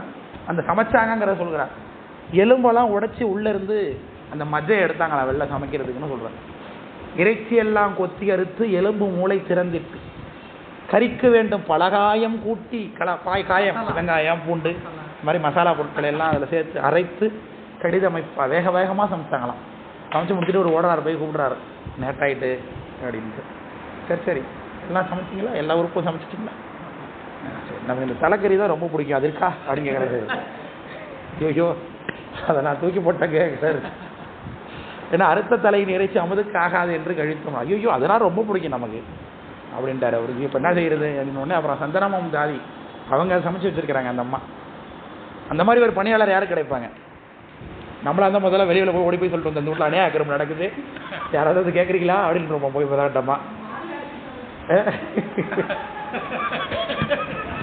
அவங்க அந்த தலைக்கறியை சமைத்து கொண்டு வந்து கொடுக்குறார்கள். எல்லாவற்றையும் உறுப்புகள்லாம் தனித்தனியாக எல்லாத்தையும் அவங்க வச்சுருங்கப்பா அப்படிங்கிற பரிமாறுறாங்க. அப்புறம் சரி நாம் தனியாக சாப்பிட்றது வழக்கம் இல்லை, யாராவது திருநீர் பூசினவங்க யாராவது இருந்தாங்கன்னா அழைச்சிட்டு வாங்க, அடியார் இருந்தால் தான் கூட சாப்பிட்றது தான் வழக்கம், தனியாக சாப்பிட்றது வழக்கம். புது கண்டிஷன் இந்த நூலில் புதுசாக 2 கேள்வி கேட்டிருக்காருல்ல, அது மாதிரி புது கண்டிஷன்ஸ் போடுறாரு இப்போ தான். சார் நான் யாரையும் காரணம் தான் ஒன்றா அடிச்சு வந்து வச்சுருக்கேன் போலாம், இப்போ இலையில யாரை தேடி அடிச்சுட்டு போகிறதுட்டு அப்படியே போடுறாரு சாமி. வெளில ஓடி போய் தடுகின்றார். ஓடி சென்று தெருவெல்லாம் ஓடி தேடி சென்று யாராவது அடியார் இருக்கிறாங்களா இவரோட கூட சாப்பிட வைக்கிறதுக்குன்னு பார்த்தா யாருமே இல்லை. அப்போ ஓடி வந்து வாசலை சொல்லுகிறார், உள்ள விட்டு சொல்கிறார், இகத்தும் பரத்தும் இனியாரை காணேன், அடியாரை காணும்னு சொல்லலை, இகத்தும் பரத்தும் இனியாரை காணேன்னர். எப்படி எந்த காலத்திலையும் நாம் மறுமைக்கு உதவியாக இருக்கக்கூடிய அந்த காலத்திலையும் உதவியாக இருக்கக்கூடிய அடியாரை நான் காணவில்லை, யாருமே இல்லை. சகத்தில் நீரிடிவாரை கண்டு நானும் இடுவேன். உலகத்தில் தண்ணீர் பூசிக்கொள்பவர்களை பார்த்து நானும் 90 பூசிக்கிறேன், அதனால் நானும் அடியாரத்தை உங்கள் பக்கத்தில் உட்காந்து சாப்பிட்டுமா நீ ஒரு கேட்குறாரு சார் பர்மிஷன் நம்மகிட்ட. அப்போ சரி அப்படியா, சரி இலைய போட்டு சரி எல்லாம் அந்தம்மா வைக்கிறாங்க. யாரால முடியும் அது? உலகத்தில் திட்டும்போது சொல்லுவாங்க கிராமங்களில், ரொம்ப தப்பு பண்ணிட்டான், ரொம்ப கொடூரமான அநியாயக்கிரம் பண்ணிட்டான்னா பாதிக்கப்பட்டவங்க அவன் பிள்ளைய அவன் திம்பான்னு சொல்லுவாங்க. அந்த ஒரு காரியத்தை கூட சாமி துணிகிறார், ஒரு அடியாரை சாப்பிட வைக்கணுங்கிறதுக்காக. அது சாமின்னே நினச்சி செய்யலையே. அப்போ சாமின்னா தாராளமாக செய்யலாம், தெரிஞ்சுக்கிட்டு தான் அப்போ நம்ம எல்லாத்தையும் செய்யலாம். அப்போ நம்ம அப்போ ஏதோ சாமி தான் வந்திருக்கா இருக்கும்போது பிரச்சனை இல்லை. ஆனால் ஒரு வந்திருப்பது அடியாருங்கிற உணர்வு அத்தனையும் செய்ய தயாராக இருக்கிறார். அதுக்கு பிறகு இவர் சாப்பிட போனார், உடனே சாமி கையை பிடிச்சிக்கிறார். ஏன்னா அவரை விரதம் பங்காகக்கூடாதுன்னு. ஏன்னா யாரும் அடியார் சாப்பிடாம அவர் சாப்பிடக்கூடாது இல்லையா, அதுதான் அவர் விரதமே. ஒரு முதல்ல சாப்பிட போனால் கையை பிடிச்சிக்கிட்டு 6 மாதம் கழித்து நாம் உண்பது தினைக்கு நீர் சாப்பிட்றீங்க, உங்களுக்கு என்ன அவசரம்? தேனி ஒரு புதல்வனை பெற்று ராசியில் அழையும், குழந்தை இல்லாத வீட்டில் சாப்பிட மாட்டேன் நடக்கும். புதுசு புதுசாக கண்டிஷன் போட்டுக்கிட்டே இருக்காரு. நீ எவ்வளோ கண்டிஷன் போட்டாலும் நான் உன்னையே அசரடிப்பேன் அப்படிங்கிறது மாதிரி அவர் செயல்படுகிறார். இப்போ தான் ரொம்ப சோர்ந்து போகிறார். ஏன்னா அந்த பிள்ளைய தான் போட்டிருக்காரு, என்ன பண்ணுறதுன்னு தெரியல. அவன் இங்கே உதவான்னாரு, ஏன் உதவான் போய் அழை அப்படின்னு கூப்பிட்டார். அப்போ செய்யமணியை சீராள் அஸ்வனார் அடியார் யாம் உய்யும் வகையால் உணவு உண்ண அமுது உண்ண அழைக்கின்றார் வாராய் அப்படின்னு அம்மையார் அழைச்சாங்க. அப்போ தான் ஓடி பள்ளியிலிருந்து வருவான் போல் அந்த பிள்ளை ஓடி வந்தான். பிள்ளைய தூக்கிட்டு ஓடி வந்து சாப்பாடு போகிறார் அடியாருன்னு நினச்சிட்டு ஓடியாந்து பார்த்தா உள்ள சட்டிங்கானும் கரிங்கானும் ஒன்றத்தையுமே காணும். அப்போ கூட வருத்தப்படுறார். செய்ய குஞ்சி பைரவர் தான் என் உய்யும் வகையால் அமுது செய்யாதே ஒழித்தது தான் எங்கே. அவர் எங்கே போனார், எங்கே காணா போனார்? அவர் தேடிக்கிட்டு மயக்கம் போட்டு விழுந்துட்டார் ஃபர்ஸ்ட்டு. அப்புறம் திரும்பி எழுந்திரிச்சு வாசலுக்கு உடையாடுறார். எல்லாரும் உடையாடுறாங்க. கிரால தேவர், சந்தனமா திருவாங்கட்ட அம்மை, நாயனார், அப்புறம் அந்த வேலைக்கார அம்மா எல்லாரும் உடையாந்து வாசல் பக்கம் சாமி ரிஷபத்தில் வந்து தோன்றி நிற்கிறார். அப்படி மலைப்பயந்த மகளோடும் சரவணத்து தனையரோடும் என்று வேற எந்த நாயன்மாருக்கும் கிடைக்காத காட்சி முருகப்பெருமானோடவே வந்து தோன்றுகிறார். ஏன்னா ஒரு மகனையே சாமிக்காக கொடுத்ததுனால அவர் மகனோட அவர் வந்து தோன்றுகிறார். சரவணத்து தனையரோடும் என்று சொல்லுகிற பெரிய புராணம். அப்பேற்பட்ட ஒரு காட்சியை நமக்கு சாமி கொடுக்குறார் அந்த அடியவருடைய உபசரிப்புக்காக. விளங்க போடுறீங்களா? அதனால திருத்தொண்ட நாயனார் பார்க்கறதுக்காக ஞானசம்பந்தர் போறார் அந்த ஊருக்கு. தகிச்சு போறாரு ஞானசம்பந்தர். என்ன இப்படி இருக்கார் இவர்? ஏன்னா அவருக்கு தெரியுது இவர் என்ன மாதிரியான வேலை பார்க்க போறார் இவர் அப்படிங்கிறதும் தெரிகிறது. கணபதீச்சர சுவாமியும் பார்க்குறாரு, உங்களுக்கு என்ன சரித்திரம் செய்ய போறாருங்கிறது தெரிகிறது. அப்போ அவர் பாட்டு போடுறாரு அதில் திருத்தொண்ட நாயனாரை பற்றி போடும்பொழுது. இந்த இந்த கணபதீச்சரம் கோயில் என்னைக்கு ஒன்றானது தெரியாது யாருக்கும். ஏன்னா அது கணபதீச்சரம் கோயிலை ஸ்தாபித்தது விநாயகப் பெருமான் இல்லையா? விநாயகப் பெருமான் தான் அந்த கணபதீச்சரம்னு அதனால அந்த கோயிலுக்கு பேர். கஜமுகாசுரன் என்கின்ற அசுரனை சம்ஹாரம் பண்ணதுனால விநாயகருக்கு வந்த பழியை நீக்கிக் கொள்வதற்காக அவர் லிங்க ஸ்தாபனம் பண்ணது தான் அந்த கோயில். அது என்னைக்கு நடந்தது சார் சொல்ல முடியுமா? புராண காலம் என்னைக்கோ நடந்தது. ஆனால் அந்த திருத்தொண்டனாரோட சரித்திரம் எப்போ நடந்தது? இன்னைக்கு 1400 வருஷத்துக்கு முன்னாடி நடந்தது. கிபி 600. எத்தனையோ புராண காலத்துக்கு முன்னாடி, காலம் போன காலத்துக்கு முன்னாடி சாமி அந்த கோயிலுக்கு வந்திருக்கார். அவர் வந்து எதுக்காக காத்துட்டு இருக்காராம்?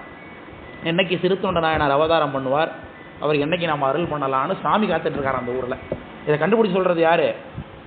திருஞான சம்பந்தர் சொல்லுகிறார். இதை பொடிநுகரும் திருத்தொண்டருக்கு அருள் செய்யும் பொருட்டாக கடிநகராய் வீற்று இருந்தான் கணபதீச்சரத்தானு பதிவு பண்றாரு. அவருக்கு தெரியுது அது திருத்தொண்ட நாயனாருக்காகத்தான் இவர் கோயில் கொண்டே இங்கே இருக்கிறார் அந்த ஊரில். பொடிநுகரும் திருத்தொண்டருக்கு அருள் செய்யும் பொருட்டாக கடிநகராய் வீட்டு உட்கார்ந்துருக்கான், காத்துட்டு இருக்கான் சாமி. இந்த அடியாருக்காக அவர் காத்து கொண்டிருக்கிறாருன்னு அந்த திருத்தொண்ட நாயனாரை பற்றி அந்த பாட்டு 6 பாட்டில் எல்லா பாட்டிலையும் பாடுகிறார் அவர். இந்த பெருமையெல்லாம் நம்ம பார்க்கிறோம். அப்படி திருவேடத்தினுடைய சிறப்பு, லிங்கத்தினுடைய சிறப்பு, குருநாதருடைய சிறப்பு எல்லாமே நமக்கு எது கொடுக்கும்? முத்தியிலிருந்து வழுவாத சிந்தனை. இப்போ நமக்கு கிடைத்திருக்க இந்த அனுபவம் கலவப்படாத காலம். இதில் நம்ம எதையாவது சிந்திச்சோமா? வெளியே சிந்தனை நம்ம பாருங்க. இப்போ வீட்டில் இருந்த கடனை பற்றி சிந்திச்சோமா? குழந்தைகளை கல்யாணம் வருது படிக்கிறதுக்கு சிந்திச்சோமா? இல்லையா? வேறு ஏதாவது கஷ்டங்களை சிந்திச்சோமா? திரும்ப வீட்டுக்கு போகும்போது ஏதாச்சும் டிராஃபிக் இருக்கும் போது செஞ்சோம்? ஒன்றுமே கிடையாது. இந்த குருலிங்க சங்கம விஷயத்தை சிந்திக்கும் பொழுது நமக்கு கிடைக்கக்கூடிய இந்த அனுபவம் தான் பெருமானோடு கூடவே வைத்திருக்கிறது. ஸோ இந்த சிந்தனையை நம்ம எப்பொழுது வைத்துக் கொண்டோம்னா எப்பொழுதும் நாம கூடவே இருப்போம். அதான் சொல்லுகிறாரு இந்த இடத்துல. விளங்குதா? அப்போ கருவொன்றி நில்லார்கள் அதை முடிச்ச கற்றாமணம் போல் கசிந்தே அந்த பாட்டு. எப்படி ஒரு கற்றான பால் கறக்கக்கூடிய பசு கண்ணுக்குட்டிய வீட்டில் விட்டுட்டு மேய போயிடுச்சு. அது திரும்ப வரும்பொழுது கண்ணுக்குட்டியை தேடி கத்திக்கொண்டே வரும், கதறி வரும். அப்படி அடியவரை கண்டால் நாம் கதற வேண்டும், அடியவரை கண்டால் அச்சம் கொள்ள வேண்டும், பயப்பட வேண்டும். அவர்கள்ட்ட நம்ம இடர்பட்டுடுவோமோ, அவங்கள்ட்ட குற்றம் நிகழ்ந்துருமோ, நம்ம ஏதாவது தப்பு பண்ணிடுவோமோ, அவங்களை தப்பாக நினைக்கிறமே நம்ம நடந்து கொள்வோமோ அப்படின்னு அச்சப்பட வேண்டும் என்று பார்க்கிறோம். அதனால கற்றா மனம் போல கசிந்தே உருகி உற்று ஆசான் குருநாதனை வழிபாடு செய்ய வேண்டும். நம்ம ஆசாரியன் தான் நமக்கு சுவாமி என்பதை வழிபாடு செய்ய வேண்டும். லிங்கம் சிவருமானை அங்கே வழிபாடு செய்ய வேண்டும். நீனாகம் அணிந்தாருக்கு நிகழ்குடியாம் சிவலிங்க பூஜை செய்ய வேண்டும். உயர் வேடத்தை பூசிக்க வேண்டும் இல்லையா? கொண்டு வந்து மனைபுகுந்து புலாவு பாதம் விளக்கிய மண்டு காதலின் ஆதனத்து இருத்தி உண்டி நாடு விதத்தில் 6 சுவைத்தனத்தில் அன்றபெறான் சீரடியாருக்கு அமுதமைப்பாருன்னு நமக்கு இளையான்குடி மாறினார் புராணம் இருக்குது. அடியாரை சாப்பாடு போடுறது மாதிரி வேறு பயன் வேறு எதுவும் கிடையாது. ஒரு அடியாருக்கு ஒரு பொருளை நீங்கள் கொடுக்கறது மாதிரி வேறு பொருள் எதுலேயுமே உங்களுக்கு கிடைக்காது. நீங்கள் பேங்கில் 1 கோடி ரூபா போட்டு வச்சா கூட அது உங்களுக்கு கிடைக்காது. நீங்கள் 1 கோடி ரூபா போட்டு வச்சு நாளைக்கு ஒரு முக்கியமான விஷயத்தை நீங்கள் எடுக்கணும்னு நினச்சா அன்றைக்கி தான் பேங்க் லீவாக இருக்கும், அன்றைக்கி தான் பேங்க்கில் சர்வர் ப்ராப்ளமாக இருக்கும், அன்றைக்கி உங்களால் எடுக்க முடியாமல் போகும். ஆனால் நீங்கள் அடியாரை கொடுத்து வச்சிங்கன்னா நீங்கள் நினைத்த மாத்திரத்தில் சாமி வந்து உங்களை உதவி பண்ணுவார். நீங்கள் எப்போ இன்றைக்கி நீங்கள் ஒரு 500 ரூபா, இன்றைக்கி ஒரு 100 ரூபா, இன்றைக்கி ஒரு 50 ரூபா திருவங்கத்துக்கு காணிக்கையாக நீங்கள் கொடுத்துட்டீங்க அப்படின்னா அது உங்களுக்கு 500 ரூபாயே சாமி உங்களுக்கு கொடுத்துருவார் நேர நேரத்தில், சரியான நேரத்தில். ஐயோ காசு இருந்தால் நல்லா இருக்குமே, இன்றைக்கி நம்ம இந்த பிறப்பா இன்றைக்கி இந்த உற்சவத்துக்கு நம்மளால் போக முடியலையே, காசு இல்லையே நம்ம நினச்சோன்னா அன்றைக்கி தான் யாராவது ஒரு தேடி கொண்டு வந்து 5000 ரூபா கையில் கொடுத்துட்டு போடுவாங்க. இன்றைக்கி நம்ம 500 ரூபா நீங்கள் செஞ்சது அதுதான் உங்களுக்கு இது. அதனால தான் வச்ச பொருள் நமக்கு ஆகும் என்று எண்ணி நமச்சிவாயம் அச்சம் ஒழிந்தேன் என்று சொல்லி இதுதான் வைத்த பொருள் நமக்கு அடியார் வழிபாடு. அதனால் உலகத்தில் உள்ளவங்களுக்கு எல்லாம் என்ன சார் பயன்னு கேட்டார் ஞானசம்பந்தர். கேட்டால் ஞானசம்பந்தர் ஆராய்ச்சி பண்ணி எடுக்கிறார் சேக்கரார் சாமி. சேக்கரார் சாமி இல்லைன்னா நமக்கு பாதி விஷயம் புரியாது, தேவாரத்தில் என்ன சொல்லியிருக்காங்கன்னு நமக்கு தெரியாது. அவர் பாடிட்டு போயிட்டார் அந்த பதிகத்தை, பூம்பாவை பதிகத்தை. இந்த பூம்பாவை பதிகத்தில் உள்ள ஸ்ட்ரக்சர் என்ன, அவர் என்ன சொல்ல வரார் ஞானசம்பந்தர் என்பதை அவரே பாட்டில் எடுத்து சாரமாக டானிக் மாதிரி கொடுக்குறாரு நமக்கு. 10 பாட்டில் பட்டிட்ட புண்ணை எங்காளல் மடமையிலை கட்டிட்டம் கொண்டான் கபாலித்திரம் மறந்தான் ஒட்டிட்ட பண்பின் ஒருத்திர பல்கணத்தாருக்கு அட்டிட்டல் காணாதே போதிய பூம்பாவாய் மாகேஸ்வர பூஜையை சொல்லியிருக்காரு. அதில் ஒருத்திர பல்கணத்தாருக்கு அட்டு இட்டல் காணாதே போதிய பூம்பாவாய்னார். அடுத்து 2வது பாட்டு என்ன, 2வது பாட்டு அதான் 2வது பாட்டா கபாலித்திரம் மறந்தான் ஐப்பசி ஓன விழா காணாது அதான் பாட்டு. 2வது பாட்டில் கொஞ்சம் மாகேஸ்வர பூஜை வருமே.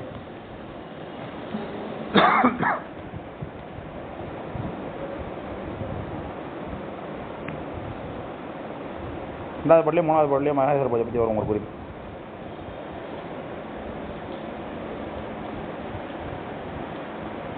வைப்பயந்த பாட்டு தான் 2வது பாட்டு.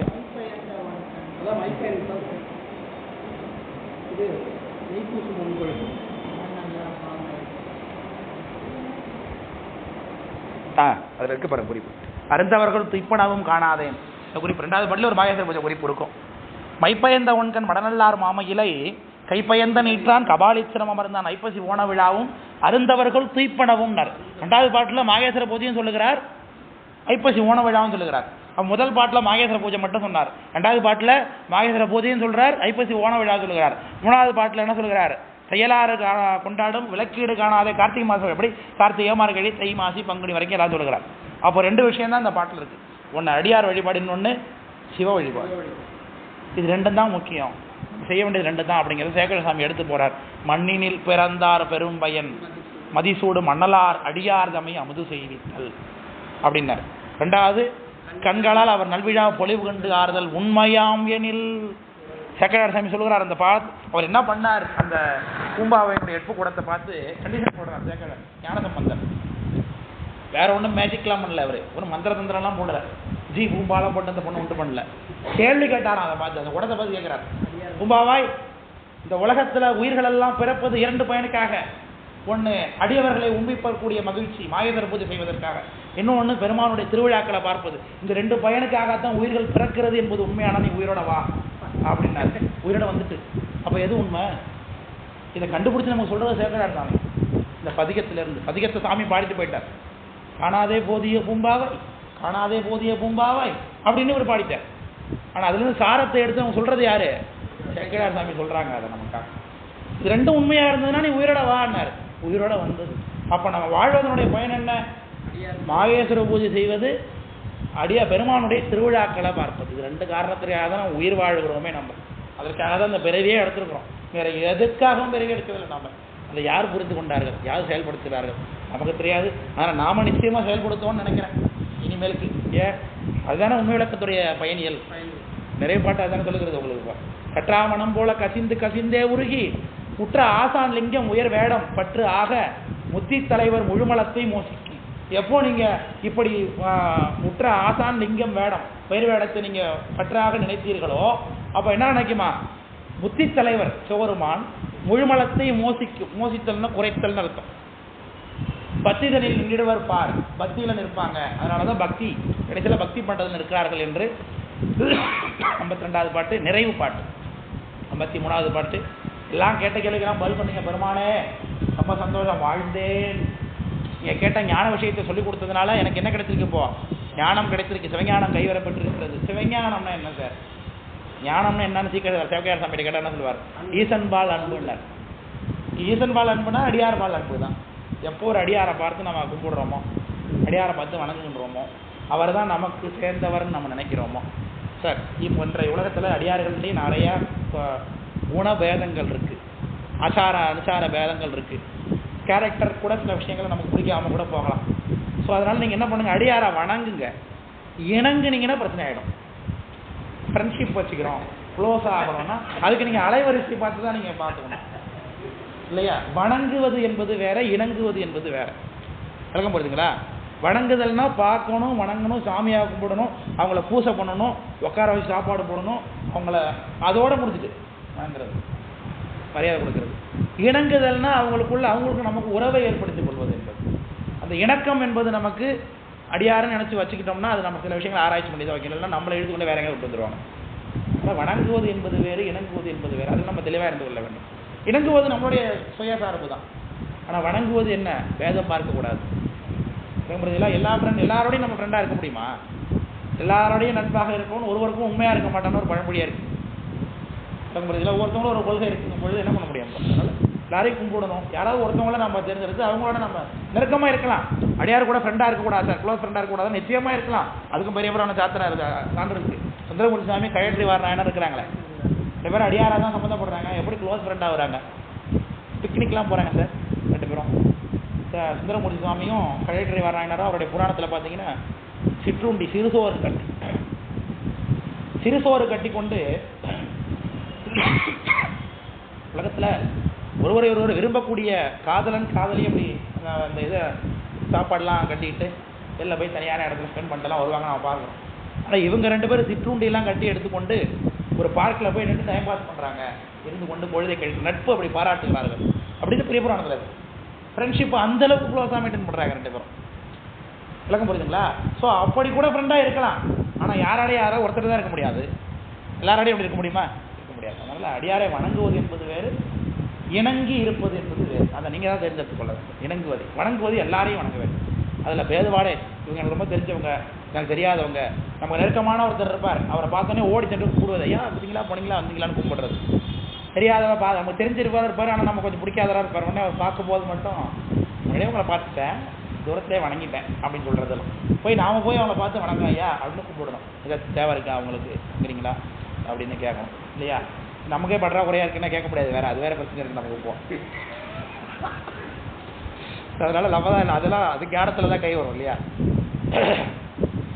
அதனால் அப்போ எல்லா உண்மைகளும் நமக்கு கிடைக்கிறது. இந்த சிவஞானம் கைவரப்பட்டிருக்கிற உண்மை விளக்கம் பண்ணிக்கிற சாஸ்திரத்தை படித்ததுனால வாழ்ந்தேன் அருட்கடலே, எனக்கு இதெல்லாம் சொல்லிக் கொடுத்தேன், எனக்கு யாரும் சொல்லிக் கொடுக்காத உண்மைகளை எல்லாம் நீ இந்த நூல் மூலமாக எனக்கு சொல்லிக் கொடுத்துருக்காய், அதனால் வாழ்ந்தேன் இல்லையா? வாழ்ந்தேன் அருள்கடலே வற்றா பவக்கடலே வீழ்ந்தே அலையாமல் மேதினியில். வற்றாத பிறவி பவக்கடல் நாளர், உலகத்தில் என்றுமே தீர்ந்து போகாததாகிய பிறவியாகிய கடல் அல்ல, வீழ்ந்து அலையாமல் மேதினியில் சூழ்ந்து விடா. இந்த அந்த பாவத்தில் சூழ்ந்து விடாமல், பிறவியில் சூழ்ந்து விடாமல் வாழ்ந்தேன் அருள் கடலே. யாரு என்ன வாழ வச்சது? என்னை சேதவன மெய்கண்டநாதனே. என்ன அவர்தானே கேட்டார்? என்னை சேதவன மெய்கண்டநாதனே, உண்மை தவப்பயனே உற்று, உண்மை தவப்பயனை பெற்றுக்கொண்டு பொருந்தி நான் வாழ்ந்தேன், அதனால் நன்றி நன்றி என்று சொல்லி தன்னுடைய குருநாதரை வாழ்த்தி வணங்கி அவர் அந்த நூலை நிறைவு செய்து கொள்கிறார். ஏதாவது சந்தேகம் இருக்கு அவங்களுக்கு? நம்மளும் அற்புதமான அந்த உண்மையோட எத்தனை வகுப்பு போயிருக்கிறது வரைக்கும் நமக்கு?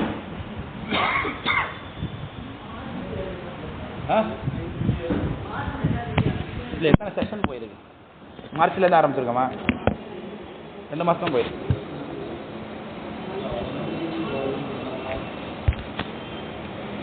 என்ன அதிகமாக ரொம்ப கம்மியான மாதிரி தான் நினைக்கிறேன். 10 மணிக்குள்ள என்ன வந்திருக்கு?